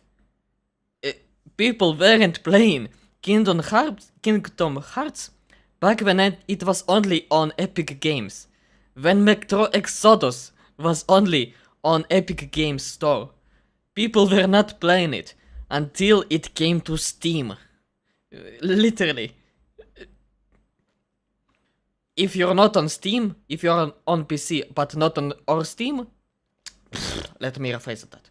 If you're on PC but you are not on Steam, you are not on PC. Understand how much demand there is for the game if the marketing is effective and brings in some much needed cash before the game's release date. With gacha games though, seeing that they're free to play, they have something called pre-registration. If you make an account on their website, you pre-register. And if they meet pre-registration goals, as you can see here, you get rewards for each tier. Every single gacha game does this because it helps drive hype in anticipation of its release date. But there's no such thing as pre-registering on Steam. What there is though is the ability to wishlist a game you want to have. And you can do that for games that haven't released yet. So Infinity Nikki went ahead and set goals like they would in a pre-registration, but this time they'd be tied to the Steam wishlists. And as you can see, there was 4 different tiers here. The first one being 10,000 wishlists and it gives you a live wallpaper. The second one being 50,000 wishlists and it gives you concept art. The third goal is 100,000 wishlists and gives you a bunch of resonance crystals. Now, what are resonance crystals? Well, this is the gacha currency you need to wish or gamble and get new outfit pieces. There are 2 types of banners that you can wish on in the game. The first one being a limited banner. This only comes in for like 2 to 3 weeks and you need revelation crystals for it. The other banner is a permanent banner. It never leaves. And for this, you need resonance crystals. So 100,000 wish list was showing resonance crystals. Awesome. But the fourth and final goal being at 200,000 wish lists was the final surprise, showing a shape of a gacha currency. People assumed that this one would be the revelation crystal, what you need to pull on the limited banner, which is probably the most important currency in the game. This only made sense because 200,000 was double the last goal, and the last goal was going to give you resonite crystals anyway. So of course, seeing that this community is very wholesome and tight-knit, they went ahead and wishlisted the hell out of this game on Steam, even though many of them already had the launcher. They reached 100,000, and then they managed to reach 200,000. Well, that was But then easy. they noticed something weird. What the the- official Infinity Nikki account completely changed the image. It went from this, with the fourth and final image potentially looking like a revelation crystal, to it just being a chest of resonite crystals like the third one. So in the first image, the 100,000 wishlist goal had 11 resonite crystals in the chest. And people were assuming they were either going to get more resonite crystals on the fourth wishlist goal or Right. revelation crystals. The image completely changed that, and instead of having 11 resonite crystals in the third goal, they switched it to 2, which is exactly what they ended up getting. And then the final surprise, the 200,000 wishlist goal, contained a chest of 8 crystals. So in total, they got 10 resonite crystals, when in reality, they should have gotten 11 just for the third goal. People were obviously outraged here, like, what? Why are you being so What the stingy over hell? something so stupid? Like over 10 pulls? Really? It's as if they were giving away real crystals. Like what the hell was going on? The post celebrating 200,000 wishlists on Steam from Infinity Nikki with this changed image had 100 replies, and none of them were really happy. And after sufficient Oopsie. community backlash, they finally quote tweeted that tweet and said, you know what, guys? We're gonna give you 10 revelation crystals. Thank you so much for being such amazing fans. This led many people to believe that they were hoping that the community wouldn't notice, but when they did, they ended up giving them the rewards they were meant to have in the first place anyway. So look, this might Oopsie. seem like a small incident to you, but so far this game has been nothing but perfect. You have to understand that. This was the first instance in which they did something so weird, so scummy, and in which they played with their community's trust. But hey, listen, the community, as I said, is wholesome. They were willing to get past this and get back to the game they loved. Unfortunately though, this was only the beginning for Infold's absolute roller coaster ride down to hell. So look, one thing you have to understand is that the release on Steam was going to coincide with a massive update, which was the 1.5 update. This had features the community was very excited about, like a co-op mode. Before this, you weren't really able to play with other players, your world only had you. But in 1.5, you were going to be able to play with a friend, exploring the world together and showing off Nice. your outfits. Additionally, there was going to be a full-fledged dye system. Before this, each outfit had like 2 or 3 colors that you could pull using the gacha mechanic. But here you had a seemingly endless amount of colors with their different palettes, capable of drastically changing any outfit you own. I can't really That's overstate cool. just how excited the community was about dyeing. In fact, Infinity Nikki had hyped the hell out of it by releasing an event in 1.4 called Caring for the Bulkhead, or Bulkhead, What? or whatever. You can make fun of me in the comments for my spelling. This event had you Bulkhead. collect different plants, fruits, and shellfish in the open world so that you can combine them in order to create different dyes. You then tested all those different dyes on the Bulkhead. Players loved this event, trying to figure out all the different combinations, and collected a gazillion of these materials in anticipation for the 1.5 update so that they can dye their outfits. April 28th was going to be the game's release date on Steam, and 1.5 would follow. This was going to be a new chapter in this game's history that would change everything. And it did indeed change everything, except everything for the worst. And players were completely blindsided by this. You see, prior to the 1.5 update, when you would launch the game and play through the tutorial, it would show you the backstory. Nikki is preparing for her prom, so she goes to her attic, opens the closet, and finds one of her mother's old dresses. That dress turns out to be breathtaking, and for whatever reason, it starts dancing with Nikki all of a sudden. After some short dance moves, the dress puts itself on Nikki and transports her to another world. In this world, she meets a goddess that looks really cool, by the way, who tells her that she used to know her mother a long time ago and that now she has to save this world by collecting all the different miracle outfits. So even if you weren't a story player or someone who necessarily cares about lore, this intro still managed to somehow captivate you, to reel you into this new world that you just found yourself in. Not to mention, this isn't generic in any way. It's not the typical gacha story. It's original and beautiful and leaves you with just enough questions to keep going. However, when old players launched the game after the 1.5 update, they were met with this cutscene. It was all so sudden, there was no prior warning, and they were like, what the hell's going on? They were met with this new strange character that they had never met before, talking to them about how they're a goddess or whatever. And then they found themselves doing another tutorial, even though they've been playing the game for a long time. People were wondering, what the hell is this? Some kind of prank? What's going on here? Well, it turned out that the whole story changed, okay? It was retconned. That's the term. It was retconned, and everything you've known beforehand didn't matter anymore. There was no dress in the attic, your mother, who cares about her? You having to save the world? We don't know why. You're just a goddess or whatever. And yeah, just go do you. Like, nothing made sense. Players were absolutely baffled. Why would you change such a perfect story? It didn't make any sense. Here are some comparisons, right? You start in the attic in the old one. In the new one, you just start somewhere unknown. You have no idea where you're at.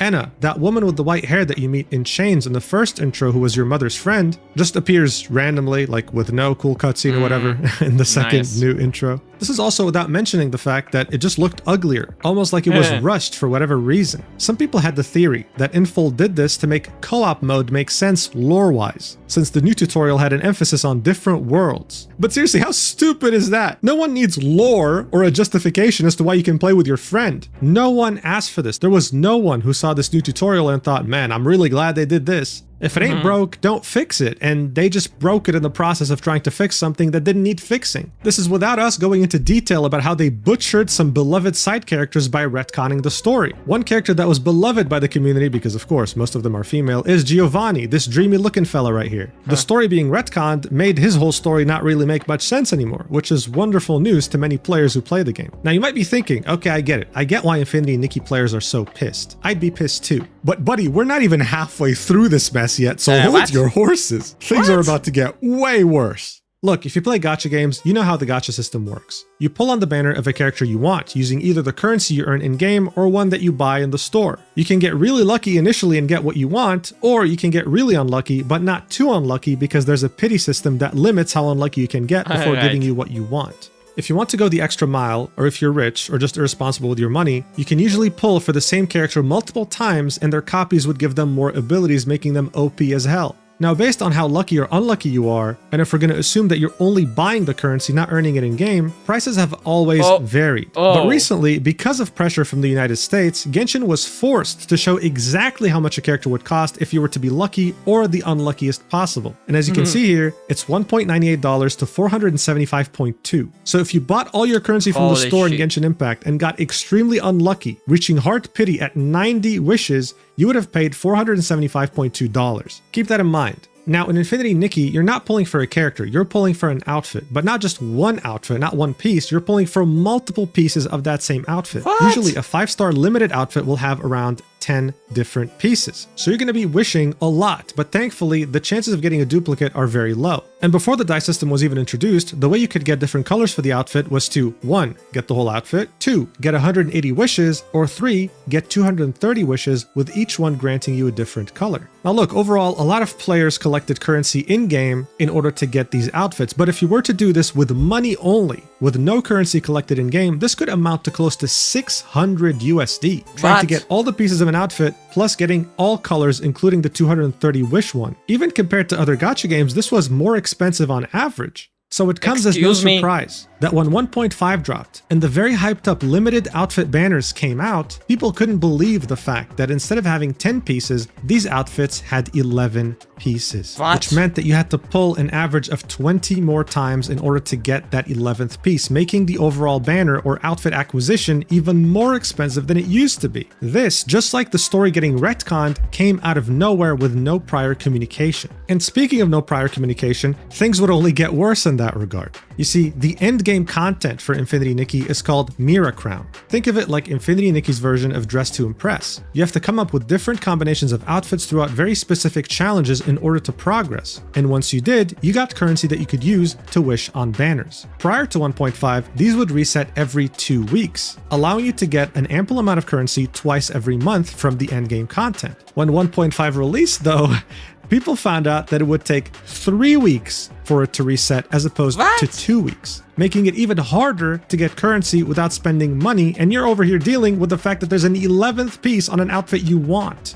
Yeah, it's just been punch after punch to the face, but we're far from being done. The dye system that was so incredibly long awaited was a massive disappointment. Those materials that people spent a very long time farming in preparation for this system were now deemed useless. You now needed a new kind of currency that costs money in order to unlock the colors. And just as you thought that this already sucks, well, it sucks even more because you have to unlock the color you want on each individual piece of clothing, which means you need to unlock it 11 times. 11 times! So unless you were willing to cough out hundreds of dollars on currency packs, you could kiss that sweet dream of having a functioning dye system goodbye.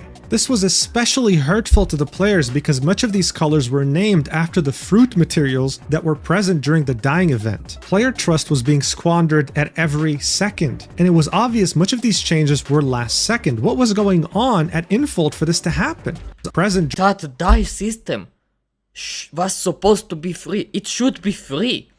Why it's locked behind the paywall?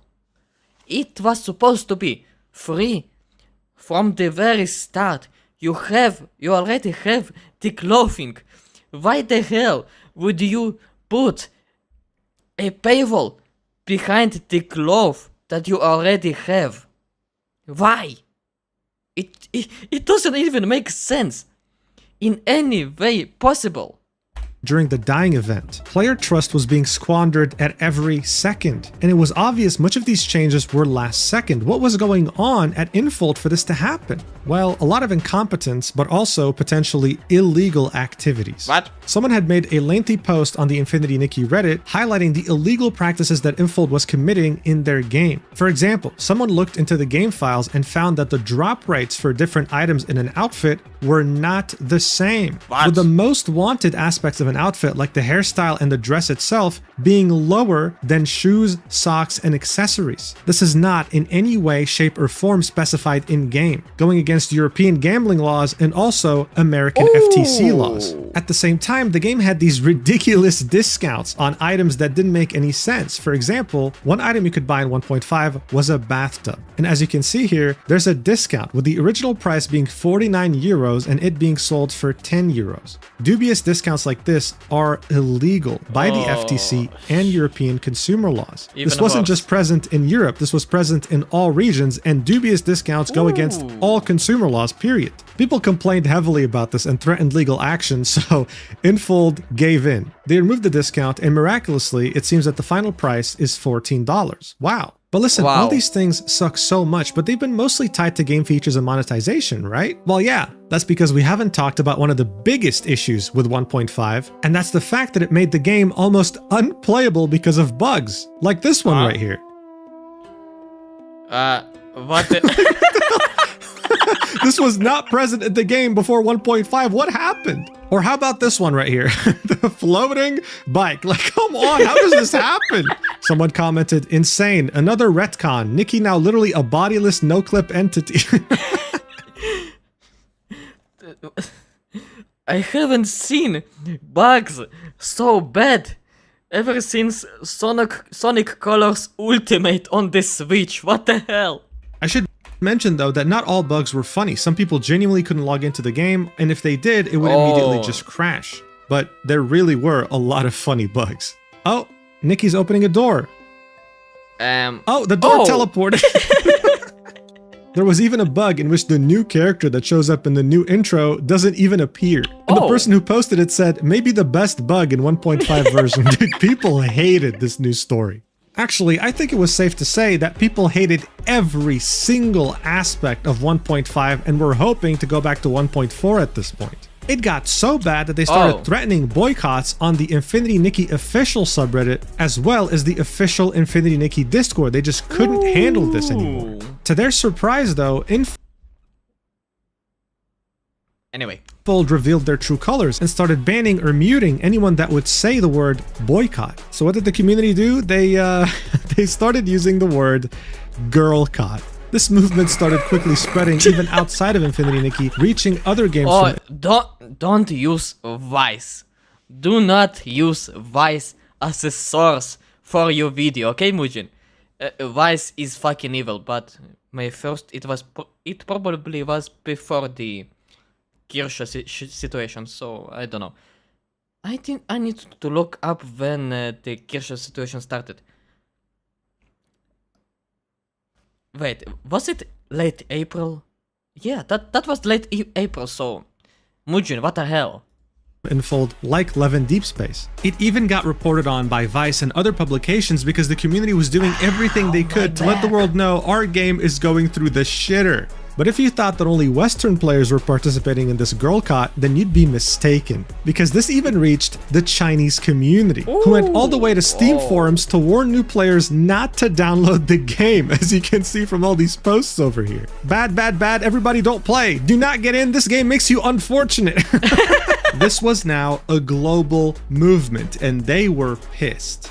And it forced Infinity Nikki to make some sort of a statement. And they came out with this apology at the end of April, shortly after 1.5 had released, saying, apology letter regarding version 1.5 gaming experience. Dear stylists, hope this message finds you well. First and foremost, we would like to extend our sincerest apologies. We are truly sorry that we were unable to provide you with a stable experience upon the release of the new version. We understand that every stylist's love and trust in Infinity Nikki is something we must cherish and uphold with the utmost dedication. With the desire to offer Nikki and all of you a more vibrant and colorful journey, we had planned various new content for this update, designing outfits in diverse styles, creating fun and engaging gameplay, and crafting unique landscapes. We hoped Nikki could embark on thrilling adventures across parallel worlds, discovering endless surprises and joy in Mirrorland. However, this time, we fell short of expectations. Following the version update, we received a lot of feedback regarding game experience issues, primarily concerning the DIY workshop, co-op feature, and overall game performance, including issues such as login failures, crashes, and resolution problems. We have been carefully collecting each report and immediately working with our teams to address these issues. We sincerely apologize for the issues that disrupted Nikki's dazzling and dreamlike journey. Following an urgent review by the development team, we have already resolved nearly 100 issues, improved the stability of multiplayer servers, and carried out emergency fixes for certain visual display issues. Moving forward, we will continue to monitor the game's performance to ensure these problems do not reoccur. Below is a detailed update on the fixes. So here they give a list of around 13 different issues that they seemingly fixed. Then they go ahead and talk about the elephant in the room, saying additional clarifications based on community feedback. Number 1. Number of pieces in the 5-star outfits, Snowy Ballad and Crimson Feather. In version 1.5, the Bubble Season update introduced multiplayer gameplay to create a richer, more engaging adventure for Nikki and all stylists. This idea also shaped the design direction of the new outfits. From the early design stage, we intended the 5-star outfits to embody themes of collaboration and companionship, symbolized by the story of the ever-blazing bird sacrificing herself to save the iceborne mermaid. Thus, we introduced dedicated dynamic effects, transformation animations, and unique music compositions for these outfits. In Snowy Ballad, we introduced highly dynamic special effects for the pieces and special aurora effects for the hair. The Crimson Feather outfit was designed around the core concept of rebirth, featuring a unique ash form appearance and different transformation effects depending on whether Nikki is in the air or on the ground. In addition, to align with the theme of the new version, we introduced multiplayer features in the design of both the decoration item and dance move. The Eternal Snowdew decoration now features a special co-op interaction, and for the Everlasting Hope dance move, we attempted to create a co-op dance mode based on the original dance move. Both the versions were developed with dedicated custom music compositions. I'm too tired to enrich styling combinations,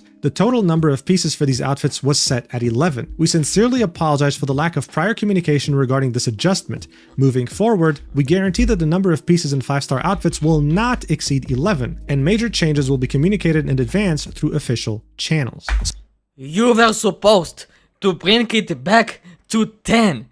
The most simple thing that you were supposed to say, that we will bring the number of pieces to the 5-star outfits back to 10. Bring it back to 10. The most simple thing that you can do. And yet you're not doing it. By the way, Kill Bill. Funny. So look, the majority of this paragraph was just mumbo jumbo. Honestly, it doesn't make any sense to include this. I don't care about your vision for the outfit. People are just concerned about it going from 10 to 11 and costing more. And their logic was because it was meant to be in the spirit of cooperativeness or whatever the hell, or new features. But you have to keep in mind, in one of the outfits, there are 11 pieces and you can't even see one of the pieces, which are the socks. It's hidden behind the dress. You literally cannot see it. So what's the point? In any case, this was them saying that 11 pieces are here to stay, but hey, we won't increase it unless we let you know in the future. This is kind of hard to believe since they already did it without notifying anyone to begin with. They then say, number 2, duration changes for the Mirror Crown Pinnacle Contest. To offer a richer and more diverse styling experience, the Mirror Crown Pinnacle Contest and the special effects are periodically refreshed and updated. As each version varies in duration, the duration of each Mirror Crown Pinnacle Contest has also differed accordingly. We have taken note of the community's discussions regarding the contest duration. In response, we are planning to end the current contest at 4 AM on May 16th, with the next contest starting immediately at 4 AM on May 16th. Starting from the next cycle, the Mirror Crown Pinnacle Contest will be held twice a month, starting on the 1st and 16th of each month. So hey, I guess they fixed this, but only because the community spoke up. Otherwise, they Wait. 2 weeks, but starting from the next cycle. That's a little better. would have been completely fine keeping it 3 weeks at a time instead of 2, giving the community less currency to wish on their favorite outfits. They then continue, number 3, DIY Workshop design intentions and future plans. The original intention behind the DIY Workshop was to provide stylists with greater freedom in outfit design and styling combinations. We have received all of your feedback and are carefully reviewing the current designs to further optimize the DIY Workshop experience. In addition, for fully evolved outfits, we plan to introduce a more advanced dyeing system in the future, offering expanded limited customization options and richer visual effects. If you have suggestions regarding the DIY workshop, please feel free to email us at our support email. Every piece of feedback from you is a driving force for us. Your voices guide Infinity Nikki's path forward. In the future, we will conduct thorough reviews, strengthen our QA processes, and approach every update to prevent such issues from happening again. As an expression of our heartfelt apologies, we will be distributing the following compensation to all players via in-game mail, which are 10 Revelation Crystals, 10 Resonite Crystals, and 1,200 diamonds. So 10 wishes on the limited banner, 10 wishes on the permanent banner, and 1,200 diamonds for you to buy 10 wishes on whichever banner you want. They then end this by saying, finally, we would like to speak from the heart. Version 1.5 marks a major milestone for Infinity Nikki. In this version, we took a bold step forward, introducing co-op gameplay for the first time. We hope Nikki's journey can now stretch even further across the vast sea of stars, where every heart longing for warmth can find connection and companionship. Every member of our team shares the same deep love for the Nikki IP, and treats every version update with the utmost care and commitment. We stand together with all our stylists. We may have yet to build a world that fully lives up to your expectations, but we have never stopped running forward because to us, Infinity Nikki has always been more than just a game. It is a dream built over 5 years from thousands of sketches and endless passion. Like many of you, we adjust the camera angles again and again to capture Nikki's perfect moments, and we cheer with joy at the beauty of each new outfit. These are not just empty words. We have always held tightly to the original dream and passion, which is to make Infinity Nikki a world worth staying in. It has always been and will always be our reason for loving this world. Thank you once again for your support. We know that there is still much for us to improve, but because of your companionship, Nikki's journey can continue to push the boundaries of imagination. Please give us one more chance to let Nikki's starlight continue to shine for us all and to keep the warmth in our hearts forever burning bright. Sincerely, the Infinity Nikki dev team. So, you did not make the dice system free. Are you stupid? Are you just stupid? The most simple thing you were supposed to say in the DIY workshop. Sorry for keeping the dice system behind the paywall. We are making the dice system now free completely. The most simple W you could take. And you didn't do it. Fucking, you were just yapping for the last 5 minutes instead of doing shit. And these rewards will not do shit at all. You didn't touch the main problem. What the hell? So yeah, it was definitely a whole lot of yapping, and unfortunately... Exactly. Exactly, yapping, just yip, yip, yip, yip, yip, yip, yip, yip, yip, yip, yip, yip, yip, yip, yip, yip, yip, yip, yip, and not one single word of business. Just, what's the point? You wrote a point without making a point. Make it make sense. Because DIY workshop design, the main outrage was behind the paywall, behind the dice system. Why didn't you talk about the dice system and that you will make the dice system free? Where is it? Even though that last part was very heartwarming, and you kind of do feel bad for the devs because these decisions were probably not theirs to make, there are many things that were not addressed, like how the dice system was clearly supposed to be something you earn in-game but became something you buy with money, or how they intentionally tried to deceive consumers with their dubious discounts. And let's not forget, the biggest issue by the way, in the dice system, the colors were called behind plants, right? Behind different plants and things.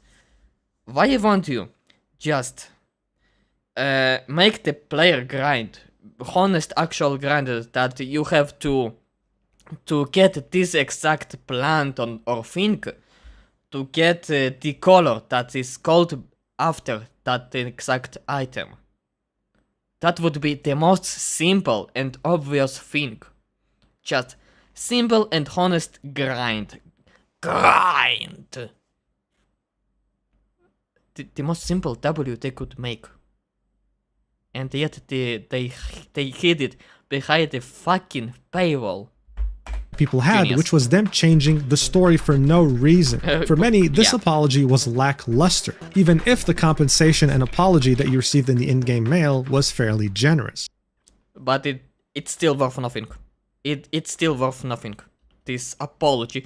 I'm sorry. But hey, you know what's funny? Speaking of... yeah. the timing is very nice. Because, you know.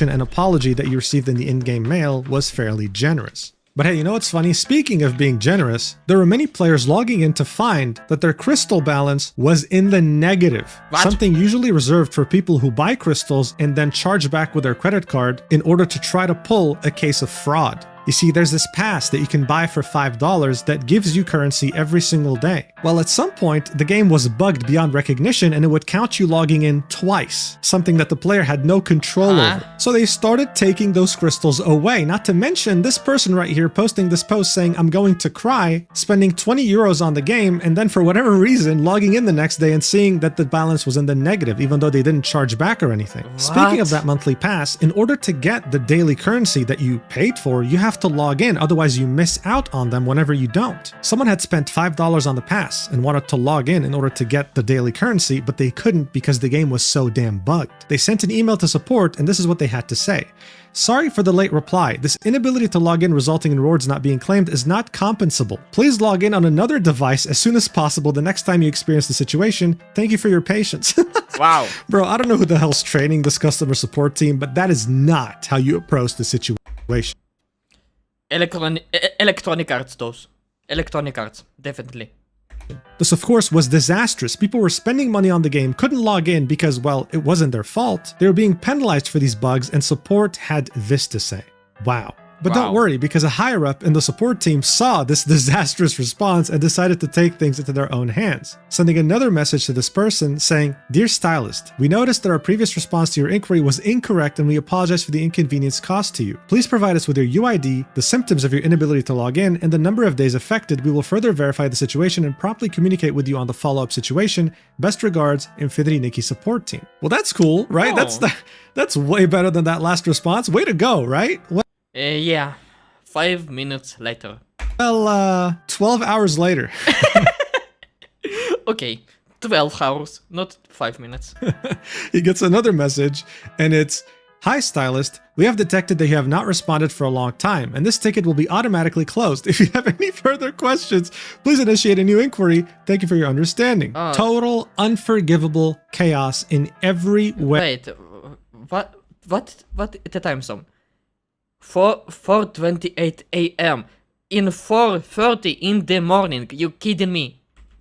She was sleeping at the time. And I bet she was busy.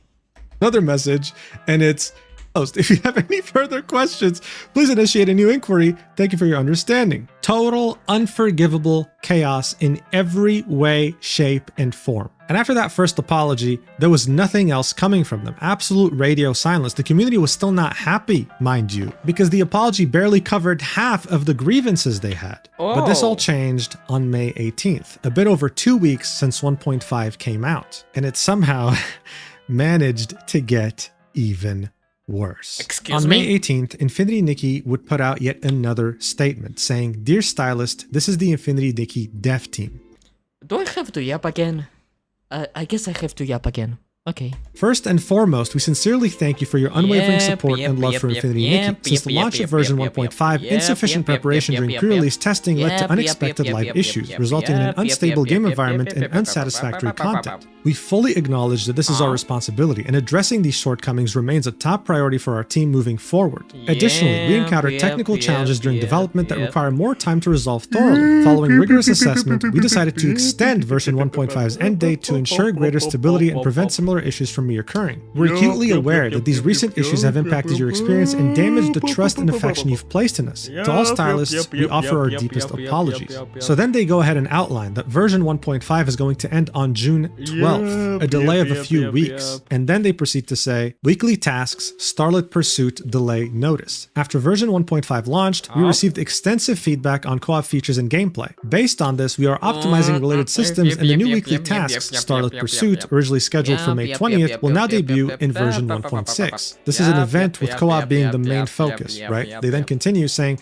this delay allows us to refine task mechanics for a smoother experience. Additional details will be announced at a later date. Please stay tuned. In light of this change, 360 Starlit Crystals will be given to all players as compensation. That's 3 wishes, okay? They continue, we extend our heartfelt gratitude to every stylist for your understanding and continued support. Throughout the development journey since launch, we've faced a multitude of challenges and uncertainties, from optimizing performance across diverse devices with varying capabilities to tackling unexpected technical roadblocks, and many of these hurdles were unprecedented for our team. Rather than offering premature communication, we chose to tackle these problems methodically, responding to your expectations only once we had secured concrete solutions. But rest assured, we've heard your feedback loud and clear. The Threads of Reunion storyline's absence in this version was never intended as a removal from Infinity Nikki's narrative. Its associated outfit remains on our development roadmap. Due to technical hurdles in version 1.5, we were unable to properly refine the introduction of the Sea of Stars chapter and the narrative setup for Threads of Reunion, which regrettably led to confusion. These elements are planned for future updates. Plans are underway to expand tiered cumulative top-up rewards in upcoming versions. New gameplay systems will undergo rigorous design scrutiny to ensure seamless integration into the open-world experience and lore consistency. On top of that, adaptation, performance, and stability issues across various platforms, including PlayStation, have been identified and are being resolved systematically. There are also unlisted adjustments under discussion. Some changes require extended development cycles, but we commit to implementing them through phased updates. We will share progress once plans solidify and milestones are reached. In the meantime, we humbly ask for your continued patience and trust. So finally, around halfway through this paragraph, we got some sort of a confirmation that they're aware that people hate this new intro. But they only were talking about the associated outfit to that original story. And they said, don't worry guys, it's still coming. No mention of the entire story changing and them maybe going back to the old one. They then said, oh yeah, due to technical hurdles, we had to kind of rush this intro. Well, how is that my problem? How about you just don't release it because the old one was perfect in its own way. You didn't need to even do this, especially not to introduce co-op. Who cares? And then my favorite part is that how as soon as they're done talking about what pisses people off the most, this change in story, they say, plans are underway to expand tiered cumulative top-up rewards in upcoming versions. Dude, who asked? What? Who asked? It's like, hey guys, we know you hate the fact that we changed the story. Anyway, if you spend money, you'll be getting more rewards. It's like, I don't care, bitch. How tone deaf is that? They then continue and say, we fully recognize that our current communication efforts may not meet every stylist's expectations. To address this, we are launching a new initiative, the Mirrorland Roundtable, to openly address player concerns and collaboratively explore solutions. We sincerely invite all stylists to share their feedback and suggestions through the following dedicated channels. Your candid feedback, both critical and encouraging, has prompted deeper reflection. Drafting this message stirs mixed emotions, guilt over delayed promises, yet gratitude for your unwavering support. As compensation for version 1.5 shortcomings and schedule changes, all stylists will receive diamonds, as well as energy crystals every day from June 5th to June 12th, totaling 960 diamonds and 8 energy crystals. Thank you for standing with us. Together we'll make Infinity Nikki shine brighter than ever. So, yeah, another non-apology. Pretty much not reassuring players in any way, shape, or form. This whole Mirrorland Roundtable is too little too late. You've already implemented changes that are ridiculous in scope and size without even notifying the community. How are they supposed to trust you with this roundtable now? There are 444 replies to this tweet, and let me tell you, most of them are furious. Because as this comment right here points out, 220 pity not being lowered, barely addressing Retcon's story, no addressing the horrible dying system, no addressing the Mirror Crown changes, but hey, we got 8 pulls. That was the sentiment in the majority of the community, both global and Chinese. The Threads of Reunion storyline's absence in this version was never intended as removal from Infinity Nikki's narrative. Then why is it changed? Why did you change the narrative? Why did you change the storyline? It was perfect, and now you made it shitty. Let me remember. Was there any shitty retcon before that I remember? Let me remember for a second.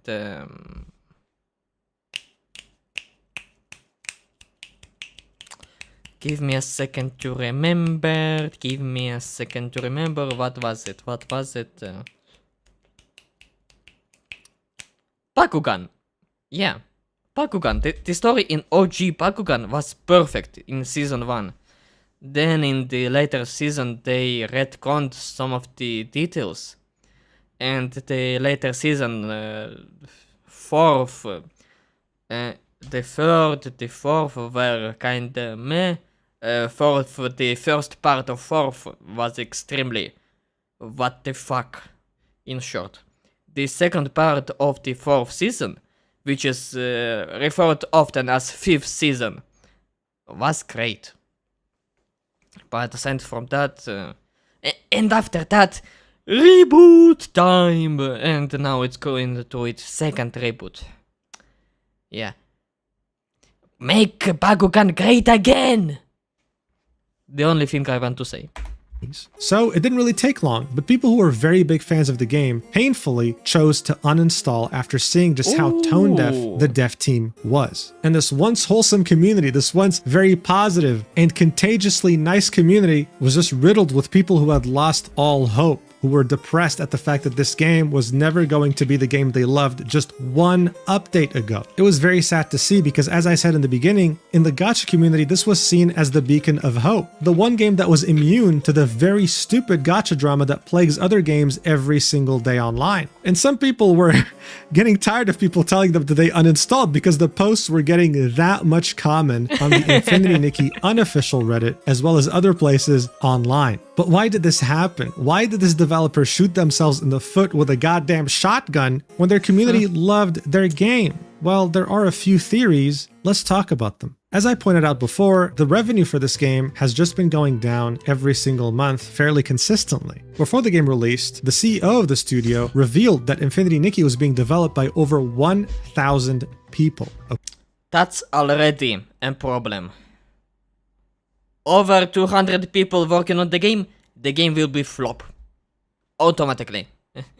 Okay, this was a very big team. Of course, this includes outsourcers. Not everyone actually works at Infold, but you get the point. This cost a lot of money to make. So look, like this post on Reddit explains it, there are many theories here, but if you worked a corporate job before and everything was going well until one of your bosses was replaced with some idiot, this might seem very familiar to you. It happens too often, unfortunately. Maybe a new boss comes in, they have ego issues, they're insecure, they have imposter syndrome, they want people to think that they're smart, so they make these crazy major changes that no one ends up liking and they end up screwing up the whole company. This is maybe what's happening at Infold. But interestingly enough, this hasn't stopped them from aggressively recruiting in their Shanghai office. And you gotta wonder why. Maybe it's for their money printer Love and Deep Space, or maybe because they laid off a lot of Infinity Nikki devs that were originally on the game and are replacing them with cheaper labor. Who knows? What I do know for certain though is that this game was a breath of fresh air in the gacha community, and it made an important segment if players feel like they're finally validated with a game that meant something for them. Are they going to be able to get a game like that again? Well, I hope so, because they deserve it. But that's not to say that there aren't any Infinity Nikki players hoping that the game will redeem itself. Those still exist, and you know what? For their sake, I hope that that will be the case.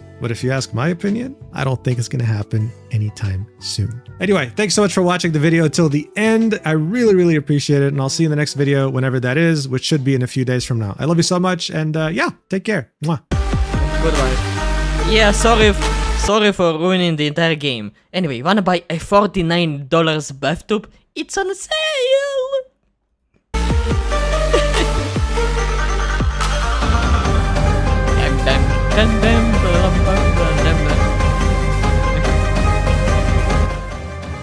Fucking wonderful. Yeah, that came out of nowhere. Yeah, that shit came out of nowhere. Fucking brilliant. Just great. You had a successful, great game. The only thing you had to do, a successful game with incredible reputation. The only thing you were supposed to do is to change nothing. Just put the game on Steam, change nothing, and you will have success. You had one job, to not fuck it up, and you fucked it up. Genius. Fucking genius. Okay, now that we are done with the French, let's go to the Flicky. Where is Flicky? Flick. Where is Flickazoid? Wait, am I not subscribed to Flickazoid? I am not subscribed to... Wait a second.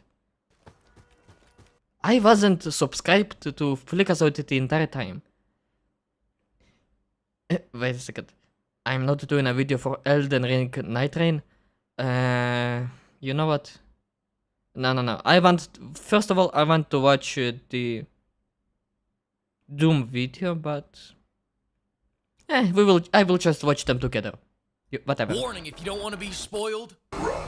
Doom the Dark Ages is taking I don't care. I don't really care. Warning, if you don't want to be spoiled. Doom the Dark Ages is taking inspiration from the original Doom games because, as we all know, Doom peaked with H-Doom on the T83 calculator. Right off the bat, if you want to know if Doom... Ironically, when I first heard of Doom, I think it was through H-Doom.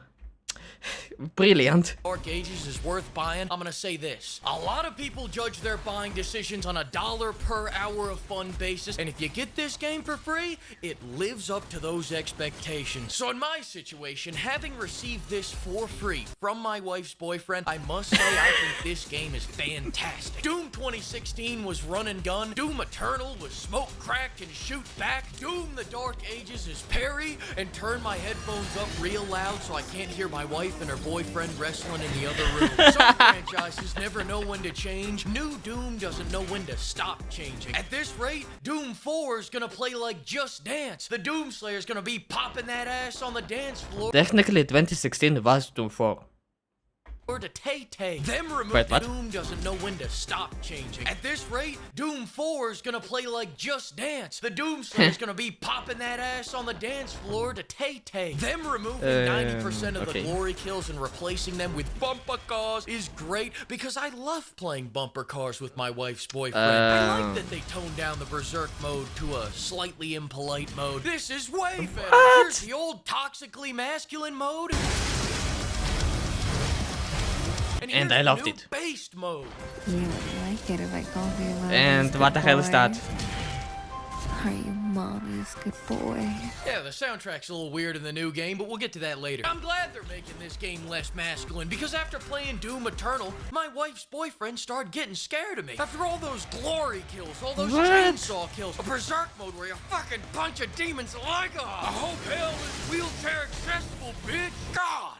I'm getting chubbed up just thinking Charlie! about it. I'm like, accessible, bitch. God! Charlie! I'm getting chubbed up just thinking about it. I might tell him that I'm banging my wife tonight. But Doom the Dark Ages is so much better because it gets me back to being that sensitive guy. Let's not rip and tear until the job is done. Let's rip and tear into a Ben and Jerry's and talk about our feelings. Hopefully they add in a femboy Doomslayer skin later this year. Doom 2016 made you feel things. It made you feel powerful and strong and manly. This game makes me feel like I should play that game again. And Doom the Dark Ages. Yes, and I should play 2016 again, and I should play Eternal.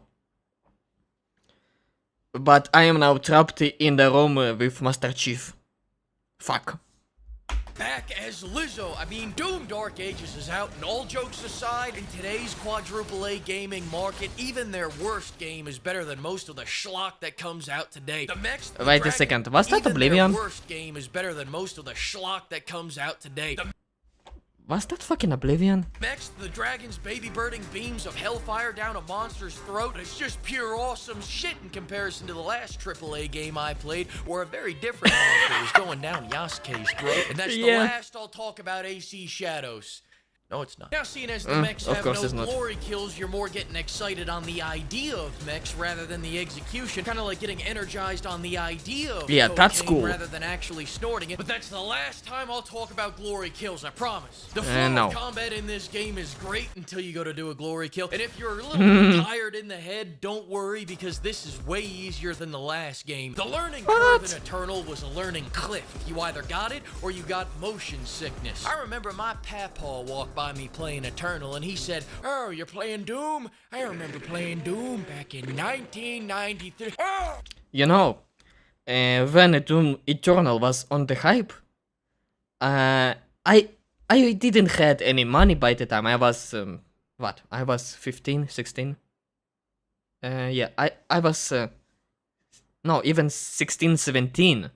and I was watching Doom Eternal Let's Plays, playthroughs, and it was looking so cool and so dynamic. And since the game was new and my PC could not run it at the time, I had a fucking RX 550, 2 gigabytes. Yes, I had an RX 550, 2 gigabytes with a fucking i5 7400. And I couldn't play the game, obviously, so I decided, you know what, how about I will play Doom 2016 until Doom Eternal will be hacked, or in the long future I will be able to get the game and a better system. How about I will play 2016 for now? And so I downloaded 2016, pirated, of course. Yes, fuck you, I was a teenager. I played the game, and all the time when I was playing the game felt fucking slow. It was great, but it was slow. Slow for me after I was watching the Doom Eternal videos. So yeah, once I'm done with Master Chief, Eve from Stellar Blade, and something fucking else, I need to play Doom 2016, Eternal, and you know what? Dark Ages at some point. That's a fucking promise. And he died! Just looking at 3 frames of gameplay from Eternal and he couldn't take it. Joke's on his dumbass, though. In the Dark Ages, I'm doing everything he was doing in the senior home. Just playing frisbee and pickleball while grabbing ass and being slightly racist. And every time I worry that my T-levels are getting too high, Doom Guy throws his Doom cheeks on the enemies instead of doing a really awesome takedown, and it drops my T-level right back into Tesla owner ranges. Like those times when you're fighting this guy and you hit him with that shotgun, slap his ass off the mount, freeze him with the shield. Here comes the big finish. Bumpakos. You see what I mean, though? It felt really clean right up until I hit that glory hole in the combat where the glory kill used to be. And before you say, Flake, but the glory kills are still in the game, you get to see this shit 1 weekend a month with supervised visitation. I see these takedowns just often enough to resent their creator for taking the other 40 variants out of the game. How the hell do you put mechs in a modern Doom game and then not give them takedowns? I'm out here like a big-ass chihuahua humping their leg. They removed the X factor of this game, and for what? So I could go play Ultimate Frisbee? I'm throwing my pre-Ozempic Doom cheeks on the enemies, and the only time I get a glimpse at a takedown is if I can get my whopper slaying ass high enough off the ground to do one takedown they let me keep. Whoever decided to make the game flow better by replacing the iconic glory kills with a clunkier, slower, unsatisfying, and unresponsive alternative is a genius. This reminds me of when I took the wheels off my car to make it go faster. Now, for all the people saying this game is slow, a lot of people are going to recommend that you turn this up to 150% in the game slider settings. But I just don't think that's enough. So what I did was speed hack the game to go at 4 times the max speed. So finally,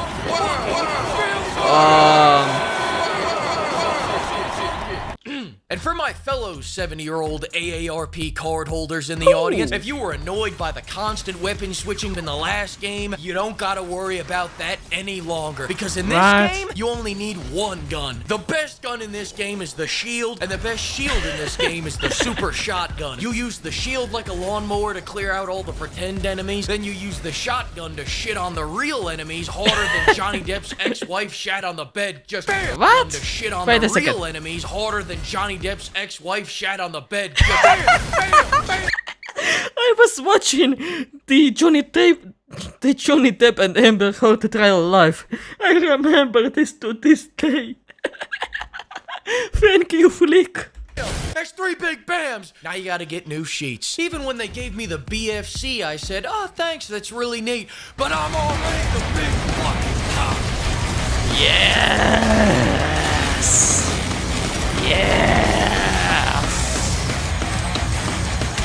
That's it. Hang on a second, I think my T levels are getting too high. Let me watch it take down.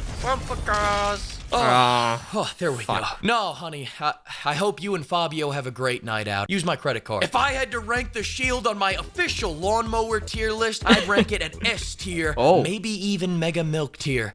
Oh my. Story. Remove all the dialogue. Nah, I'm telling you, I want only scenes of Doom Guy aura farming like Dirty fucking Harry. I want to make this a silent film. In fact, they make Doom Guy say one word. That's one word too many. Music. All I have to say is this. Yes. Now, if I had to rate this game on a buy, wait for a sale, or it's okay basis, I would say this is the type of game you get for free and go, hey, you know, for the money, it's not that bad. I had a truly incandescent time playing this game. 1 out of 10. Fuck you, you remove glory kills. Thanks to the flock of pimps for bankrolling this video, and another huge thanks to all the pimperers for buying me all this demon slaying lead. Fleeka. Yeah. If I will ever play this game, I will get it either for the Game Pass or from Game Pass, or if it will be on a 80% sale. No chance it will ever be for the full price of 80 fucking bucks. Never in hell. Okay, next video. Pimps, Elden Ring Fortnite is out, and it's giving Dark Souls players their hardest challenge yet. Having friends. What an Yes, because for that you will need Discord, which means you will need friends. And I have a Discord, but I don't have friends, sadly. Please, if you want to be my friend, please DM me on Twitter. And I got another notification from Facebook. Fucking DM me on Twitter if you want to be my friend. Please. exciting time for sadists, masochists, and BDSM enjoyers everywhere. 3 days after the friend slop genre is created and From Software has already top-ticked it. I can't wait to see all the spreadsheets that come out on how to min-max making friends and defeating the big boss of crippling loneliness. Oh. Yeah. Of course I'm projecting. I've got no one to play this game with. My wife and her boyfriend are off vacationing in Galveston, so my team's blown. And they won't even give me voice chat so I can harass the randoms that are somehow worse than I am. No wonder this game has a 65% review score. Actually, make that 75%. The Stockholm Syndrome is nicely settling in, and the game is finally finding its target audience. Critics are raving, saying that this is the perfect game for my gay polyamorous relationship. Well, would you? What are the odds? 2 weeks after it releases, and there's already another perfect game for Doom the Dark Ages fans. Still, the question that everybody keeps asking about Night Rain is, why is this not Bloodborne? Well, Miyazaki finally had an answer at the stupid Name Fest, and between you and me, I think he was hinting at a Bloodborne sequel here. Take a listen. Honor. I will make literally anything other than Bloodborne. Hell, I just replaced 80% of the content in Elden Ring with a multiplayer mod, called it a new game, and made $200 million yesterday, baby. I am Japanese Todd Howard, and you will gobble my slot. Domino oregano, Miyazaki-san. The implications of this are staggering. What could this mean for the future of Bloodborne? I'll tell you what it means. It means we're gonna keep getting random references in completely unrelated games for another 10 years, instead of them just finally fucking updating Bloodborne so it runs at 60 FPS. In fact, would you look at this? A Bloodborne skin in Night Rain?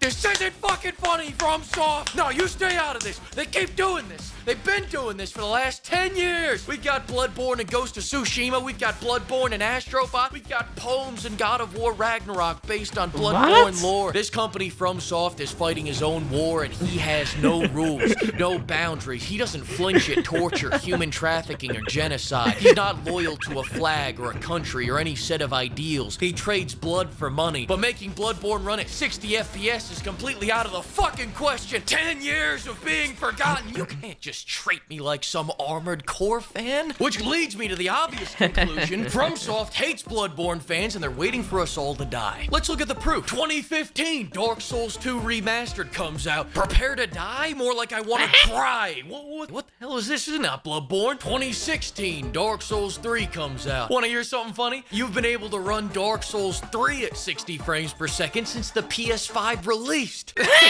Oh, Miyazaki, you silly little bitch.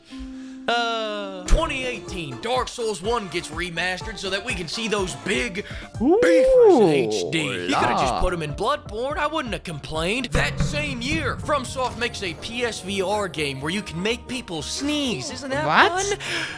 They were really doing fucking anything other than Bloodborne. 2019, FromSoft lets Activision publish Sekiro so that they can say they've made one good game in the last 20 years. 2020, they remake Demon Souls even though no one played that game. Some people played that game. 2022, we get open world Dark Souls. Turtle in a motherfucking Pope hat. 10 out of 10, but 1 out of 10. Fuck that turtle, he's not Bloodborne. 2023, FromSoft remembers how to make a fun game. Shame it's not Bloodborne. 1 out of 10. 2024, Elden Ring gets a big DLC. Sick Bloodborne reference there. I remember when Elden Ring gets a big DLC. Sick Bloodborne reference there. I remember when Bloodborne got a DLC. 9 years ago. That same year, FromSoft commits their most egregious violation yet. This outright proves that they hate Bloodborne fans because only a hater of biblical proportion would do what they did next. You know what they did? After all these years, someone goes, you know what? FromSoft must be too busy to get around to doing all this. They don't hate us, so you know what? I'll make a 60 FPS mod to tide us all over. So he makes it, releases it, then gets mercilessly slaughtered by FromSoft's legal team. FromSoft's lawyers, flicking over the little slaughtered by FromSoft's legal not From Software, Sony, because Sony owns the IP, sadly, and I wish they never owned the IP from Bloodborne. Miyazaki said countless times, if he could make a Bloodborne remaster or something like that, he would. But there is also the theory that the developers simply lost the source code for Bloodborne. Sad, but you know what? Shut PS4 here. Bloodborne is now on PC. And it's getting better and better every fucking day. So, fuck you. Fuck you, Sony. Fuck you, Miyazaki. Fuck you, From Software. We are getting Bloodborne on PC, whatever you like it or not. And we will make it 4K, 60 FPS on a fucking 3060. Fuck you. Sorry. Legal team. FromSoft's lawyers, flicking over the little guy, had this to say. Fuck him, he's wrong, we're right. Who's this going to? Oh, okay. Don't worry. No one will ever be hurt by that man's love ever again. They will never find him. In other news, we have, bitch, get your working hands off my suit. This is Balenciaga, and your dry-ass hands are gonna soak up the tears of the Cambodian children that made it. We done here? Then most recently in the story, Sony gets in on this gangbang to sell me a PS5 Pro so I can get the smoothest, blurry 30 FPS Bloodborne yet. And what did Sony have to say for themselves? It's about persistence. Did we just sell you less features for $200 more? Yes. But are you poor? I hope not. Who let you in here? And if you think that's bad, that's just the tip. FromSoft's already announced their next 20 years of ignoring Bloodborne. 2026, we're getting Escape from Bloodborne, a new game where Miyazaki goes, hey, you see that game that looks a lot like Bloodborne? Well, it's fucking not. 2027, we're gonna get Dark Souls Barbie Dreamhouse. 2030, the Elden Ring movie. 2032, Xbox acquires Miyazaki and uploads him to the OneDrive. 2033, Elden Ring Go-Kart. 2034, Elden Ring Foot Finder, a project in collaboration with Quentin Tarantino. 2035, Cooking Mama Foot Finder, a project in collaboration with Quentin Tarantino. Better than pussy. 2035, Cooking Mama, prepare to... there is a thing called, for people with fetish, there is an silicone feet with a hole in it. Now comments. To Die edition, now with special recipes from Bloodborne. No time to explain. Same year, Dark Souls Truckers. 2041, a dating sim with Radon and Michaela called How I Met Your Brother. 2042, GTA 6 finally comes out. No new FromSoft games this year. 2049, thanks to advances in modern medical science, Todd Howard grows a foot taller than he is now, making him a whopping 5'6". 2053, Shitty Skylines, Dung Eater's Paradise. 2057, Need for Souls, where they add dodge rolling to avoid oncoming traffic. At this point, my balls will be swinging past my knees, and I won't have one more frame than I did 40 years ago. 2061, From Software releases SoulsNet, an AI program that gains control over every country with... And N-word capabilities. But then one day, this AI goes rogue and starts sending barrages of N-bombs at every city across the world, wiping out 90% of humanity and leaving us in ruin. Bam, bam, bam, we're all dead. 2062, Lego Dark Souls comes out. At this point, I'm on my deathbed, and as I fade gently into the voluptuous bosoms of the busted nuns waiting to receive me, I'll faintly hear Geoff Keighley's voice in the other room announcing, "We've got a real special treat for everyone." Me and my wife, Hideo-san, are proud to announce Bloodborne 2. Fast 2 Furious, a new and exciting racing game in the world of Bloodborne.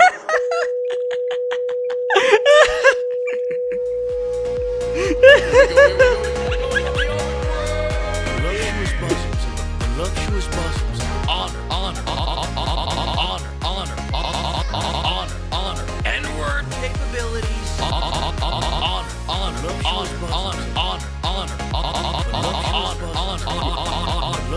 honor, honor, honor. That's nice. That's very nice. Yeah, thank you, Flicky. Flicky, no, for the little guy.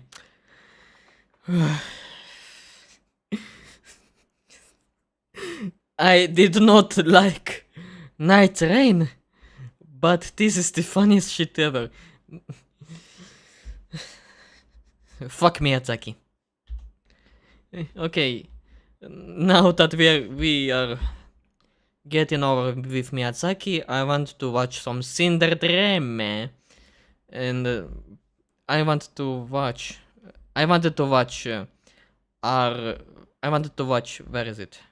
Wow, this guy made a lot of video about Cinder. I wanted to watch this shit, but you know what?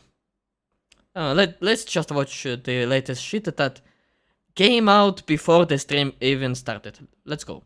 Okay, so it seems that there's been a pretty big response to a lot of the stuff that I kind of said in my last video. Now, essentially, if you don't remember, I essentially covered a group behind the scenes that is essentially of some pretty extreme Cinder fans, if you really want to call them that. I think I'm going to try to phrase them in a different way. Now, Cinder simps.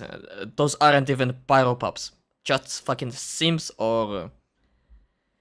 how do you call somebody in the most extreme simp in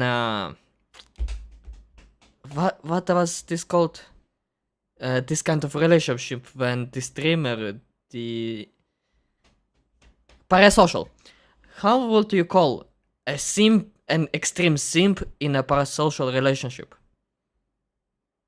That's the kind of person. Now, because obviously we know what they are like. And essentially, yeah, I called them out over on my video, and it's actually made quite a big impact on, you know, a lot of this stuff that has been going on. And thankfully, it seems like a lot of this stuff is now getting resolved. And I wanted to give a little update and show you guys a response from the Cinder mod team, as well as some responses from some other people as well, because I've been contacted by a few people about this, and it seems like we are kind of working towards something where this can actually get a little bit better. Now, obviously, I've covered Cinder quite a lot over on this channel, so again, you guys probably know the situation already and what has actually happened. But essentially, behind the scenes, there was a small group that was going ahead and doing stuff like doxing and doing some pretty horrible stuff towards other VTubers, including just, you know, talking bad about them, saying that they were going to do stuff to them and me and stuff like that. Like, you know, it was really, really weird, and it was like towards the editors. It was just insane. And if you guys want to go watch that video, it is still up. You know, I'll put a link down in the description down below. But it seems that we do have a response from the Cinder mod team regarding all of this. And let's just take a look. Obviously, this is a FAQ announcement. You know, obviously they start off with just a quick, like, general FAQ. This is from Eichmann, by the way, who is the head moderator, who is trying to get the Cinder server back up. Honestly, I think they are doing a really good job at, you know, what they're doing at the moment. And especially after looking through the screenshots of, you know, what a lot of these people of these extreme kind of group people were doing, because some of them did try to contact Eichmann. It seems like, you know, one of them was trying to spread false information and trying to get it out to the audience, and Eichmann actually just turned it down and said, no, we can't, you know, falsify anything, which obviously is great, because obviously that kind of proves where Eichmann is at in terms of, you know, just being a nice person. So again, it seems like, you know, this person is definitely the right person to do this as far as I know. Now, obviously, yeah, they say when is Cinder coming back? They say the team currently does not have any information on Cinder's return. Honestly, I think Cinder will come back at some point when the entire drama just calms down. But you know, I doubt if the drama will ever end about this, because the Cinder drama is the biggest drama in VTuber history, really. I don't even know how to say it the right way without just fucking up everything. How do I say it? Because you know what, I don't know how to say it. Whatever. They say, does the server unlock mean that Cinder's returning? They say the server unlock is community driven by the moderation team and it allows the community to socialize. They say, will there be more Pyro Patrol added? Yes, there will be. You know, when will the remaining channels be unlocked? Apparently they'll be unlocked over time, because again, some of these channels are being temporarily unlocked, which again, I think is fine, because obviously it allows the community who, you know, obviously still don't really agree with the actions of Cinder, but obviously they've built up such a big community that so many people get involved with each other, and you know, it's quite a interesting dynamic, because obviously, you know, people don't really, you know, some people don't like the content creator, some people still do. I know it's like a big like deferring thing, but essentially, yeah, there's still a community there where people talk regardless of, you know, who the server actually you know, belongs to.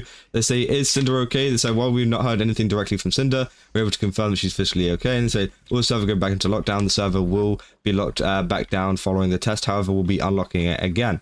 Now, this is the actual response here to the video itself. And it seems like it's very positive, because they say, to all members of the server, this is a formal announcement from the mods and Pyro Patrol team. Recently, there's been multiple servers created by community members. Some people have been using it to rant or vent their frustrations about the current situation. However, some of those discords were sometimes used for nefarious purposes, such as trying to get dirt on others. This will not be tolerated. While we understand the situation is unfortunate and we understand passions are high and a lot of you are still unsure about what will happen in the future, we the mods are unsure as well. However, the branching servers have caused numerous issues despite us informing these parties to not move forward with these servers. As a result, from the most recent issue, we are making this announcement. Going forwards, if any branch servers created cause more drama situations or nefarious activities that we the mods have witnessed, then it will result in a permanent ban from the server. We do not intend to control everything everyone does. Everyone in the server should be a grown adult and can make their own decisions. We understand if you make friends in this community and wish to create a new server to share with others and hang out there, then of course that is fine. However, please understand there's still a lot of discussions about these current events in the VTuber community. Again, we cannot control what you do. We will not police your personal lives, friendships in this space. If you create a server for the purposes of hanging out with your friends in space, then please do.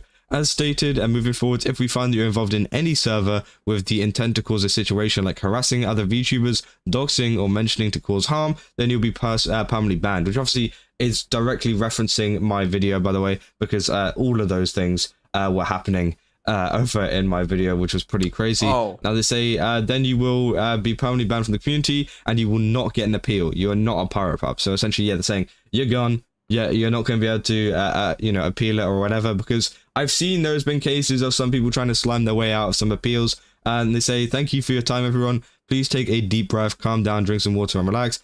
Please consider what it does mean to be a Pyro Pup. P.S. At this time, we'd like to reiterate that none of this is to imply that Cinder is returning soon. We have not received any notifications to imply as such. So yeah, obviously, I feel that's a pretty good response, and it's good to see that they are banning.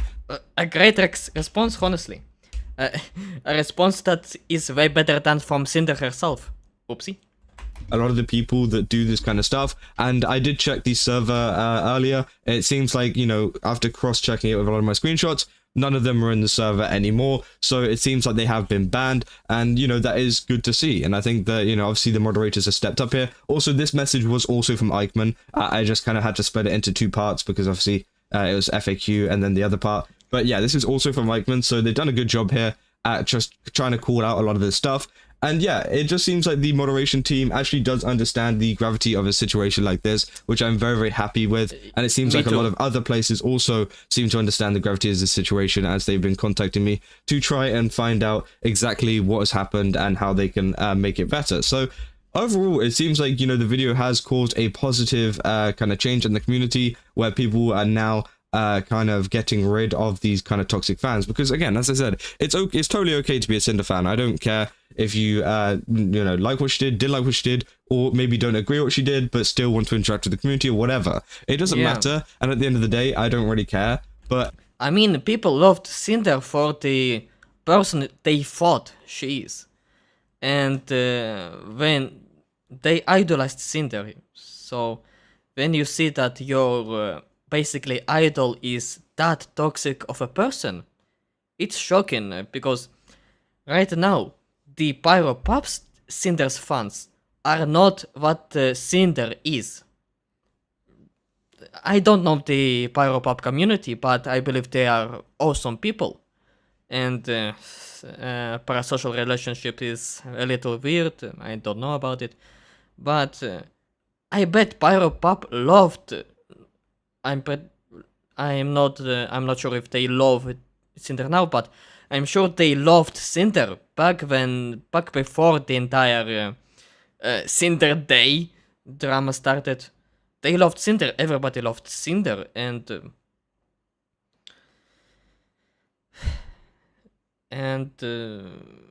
I bet they were shocked when the entire drama exploded. So, hate the game and not its players, or how it's called. it's these people that, you know, go to the extreme, that kind of harass all of these other VTubers that are the big... all the Pyro Pops are awesome people, except for the toxic doxers, which I bet Pyro Pops do not accept the actual Pyro Pops. problem in the community. And, you know, obviously it seems like these moderation teams are now taking action against them. Now, there's also Great. another tweet as well from Bao, who actually talked about this too. Now, I wasn't sure at first if they were talking about my video or if they were talking about something else, but it does actually seem like they are, because Bao actually says it takes such a great amount of evil to resort to doxing, do better, and they say, Agreed. genuinely hope that they get the help that they need. Please understand that no one benefits on this, even the person you're trying to avenge. And this is actually from the Pyro Pups thing. So again, she links a post from the Pyro Pups Center, which we talked over on Twitter. And essentially, yeah, they say the mods talk about what happened. This is the same message that we just read. And then they also quote the stuff about, you know, the saying, we need to talk, it's come to my attention that there's a group doing this, and this was about my video. Obviously, yeah, I even commented on it saying, I'm sorry that these people are ruining it for the rest of you, because they are, you know, and I think that a lot of them do go pretty crazy and are ruining it for the just normal Cinder fans that maybe just want to move on and maybe just want to enjoy the community that they have, you know, or that they have left, essentially. So Which is fine, totally fine. No issue in that. Cinder herself is the issue. The Pyro Pop, they just traumatized now. I don't know. So yeah, it seems like Bao Wait, in what the community. is that? Welcome to the Pyro Pop Center. We are a refugee for Cinder VTuber fans while we await her return. Join us and show us your support with Cinder Doodle. Okay. That they have, you know, or that they have left, essentially. So yeah, it seems like Bao is referring to the video that I uploaded. So again, you know, it's good to see that there is, you know, a lot of big kind of creators like this also, and also, you know, she was directly involved in the situation in general, actually talking about this and actually bringing attention to it, because again, it's pretty crazy that this is something that is going down. You know, I've also talked to other people, for example, like Tectone, who was going to react to it, but he said, you know, obviously it's a pretty sensitive situation. He didn't want to bring too much attention to it. So we talked behind the scenes about that and, you know, what to actually do. But yeah, it seems like, you know, there's a lot of people that have been very supportive of the video, and it's really good to see that, you know, people are actually, you know, getting behind this, because it's very easy for a community to kind of sway this as something like, you know, oh, you're drama baiting, etc., which people have tried to do. But at the end of the day, it is still completely wrong to do this kind of stuff, this amount of harassment, this amount of doxing, this amount of just, you know, horrible behavior that's been going on behind the scenes. You know, no matter what kind of person is, you know, kind of presenting this, it doesn't matter. You know, at the end of the day, what they're doing is still wrong. And, you know, I've seen a lot of kind of follow-up screenshots, which I'm not going to share, but there's been someone who's just been providing me a lot of screenshots after I actually dropped that video of them trying to threaten to do some more things, which is pretty crazy. What? And, you know, it's just not going to work. You know, the truth is out. You can't justify this. And they were trying to justify it and trying to make it seem like they're the victims, when in actual case, you know, they are the ones that have been doing some pretty horrible stuff towards, you know, VTubers like Shylily and other people as well. You know, it's not just Shylily. It was myself.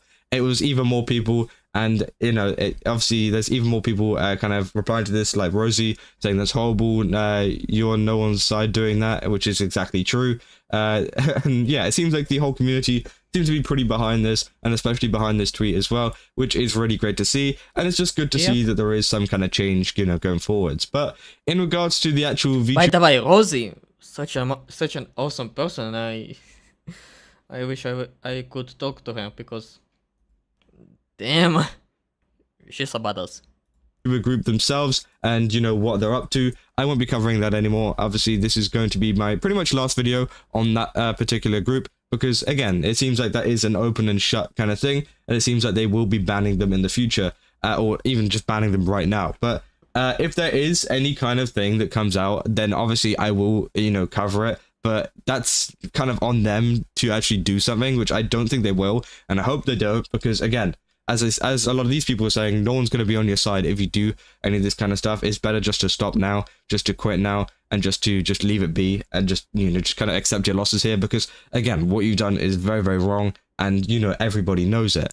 But yeah, I won't be covering this group anymore, and I will just mainly be covering, if any video is to do with Cinder, I'll be mainly covering you know, the possibility of a return, or if there's any hints, and obviously I will be covering the return itself.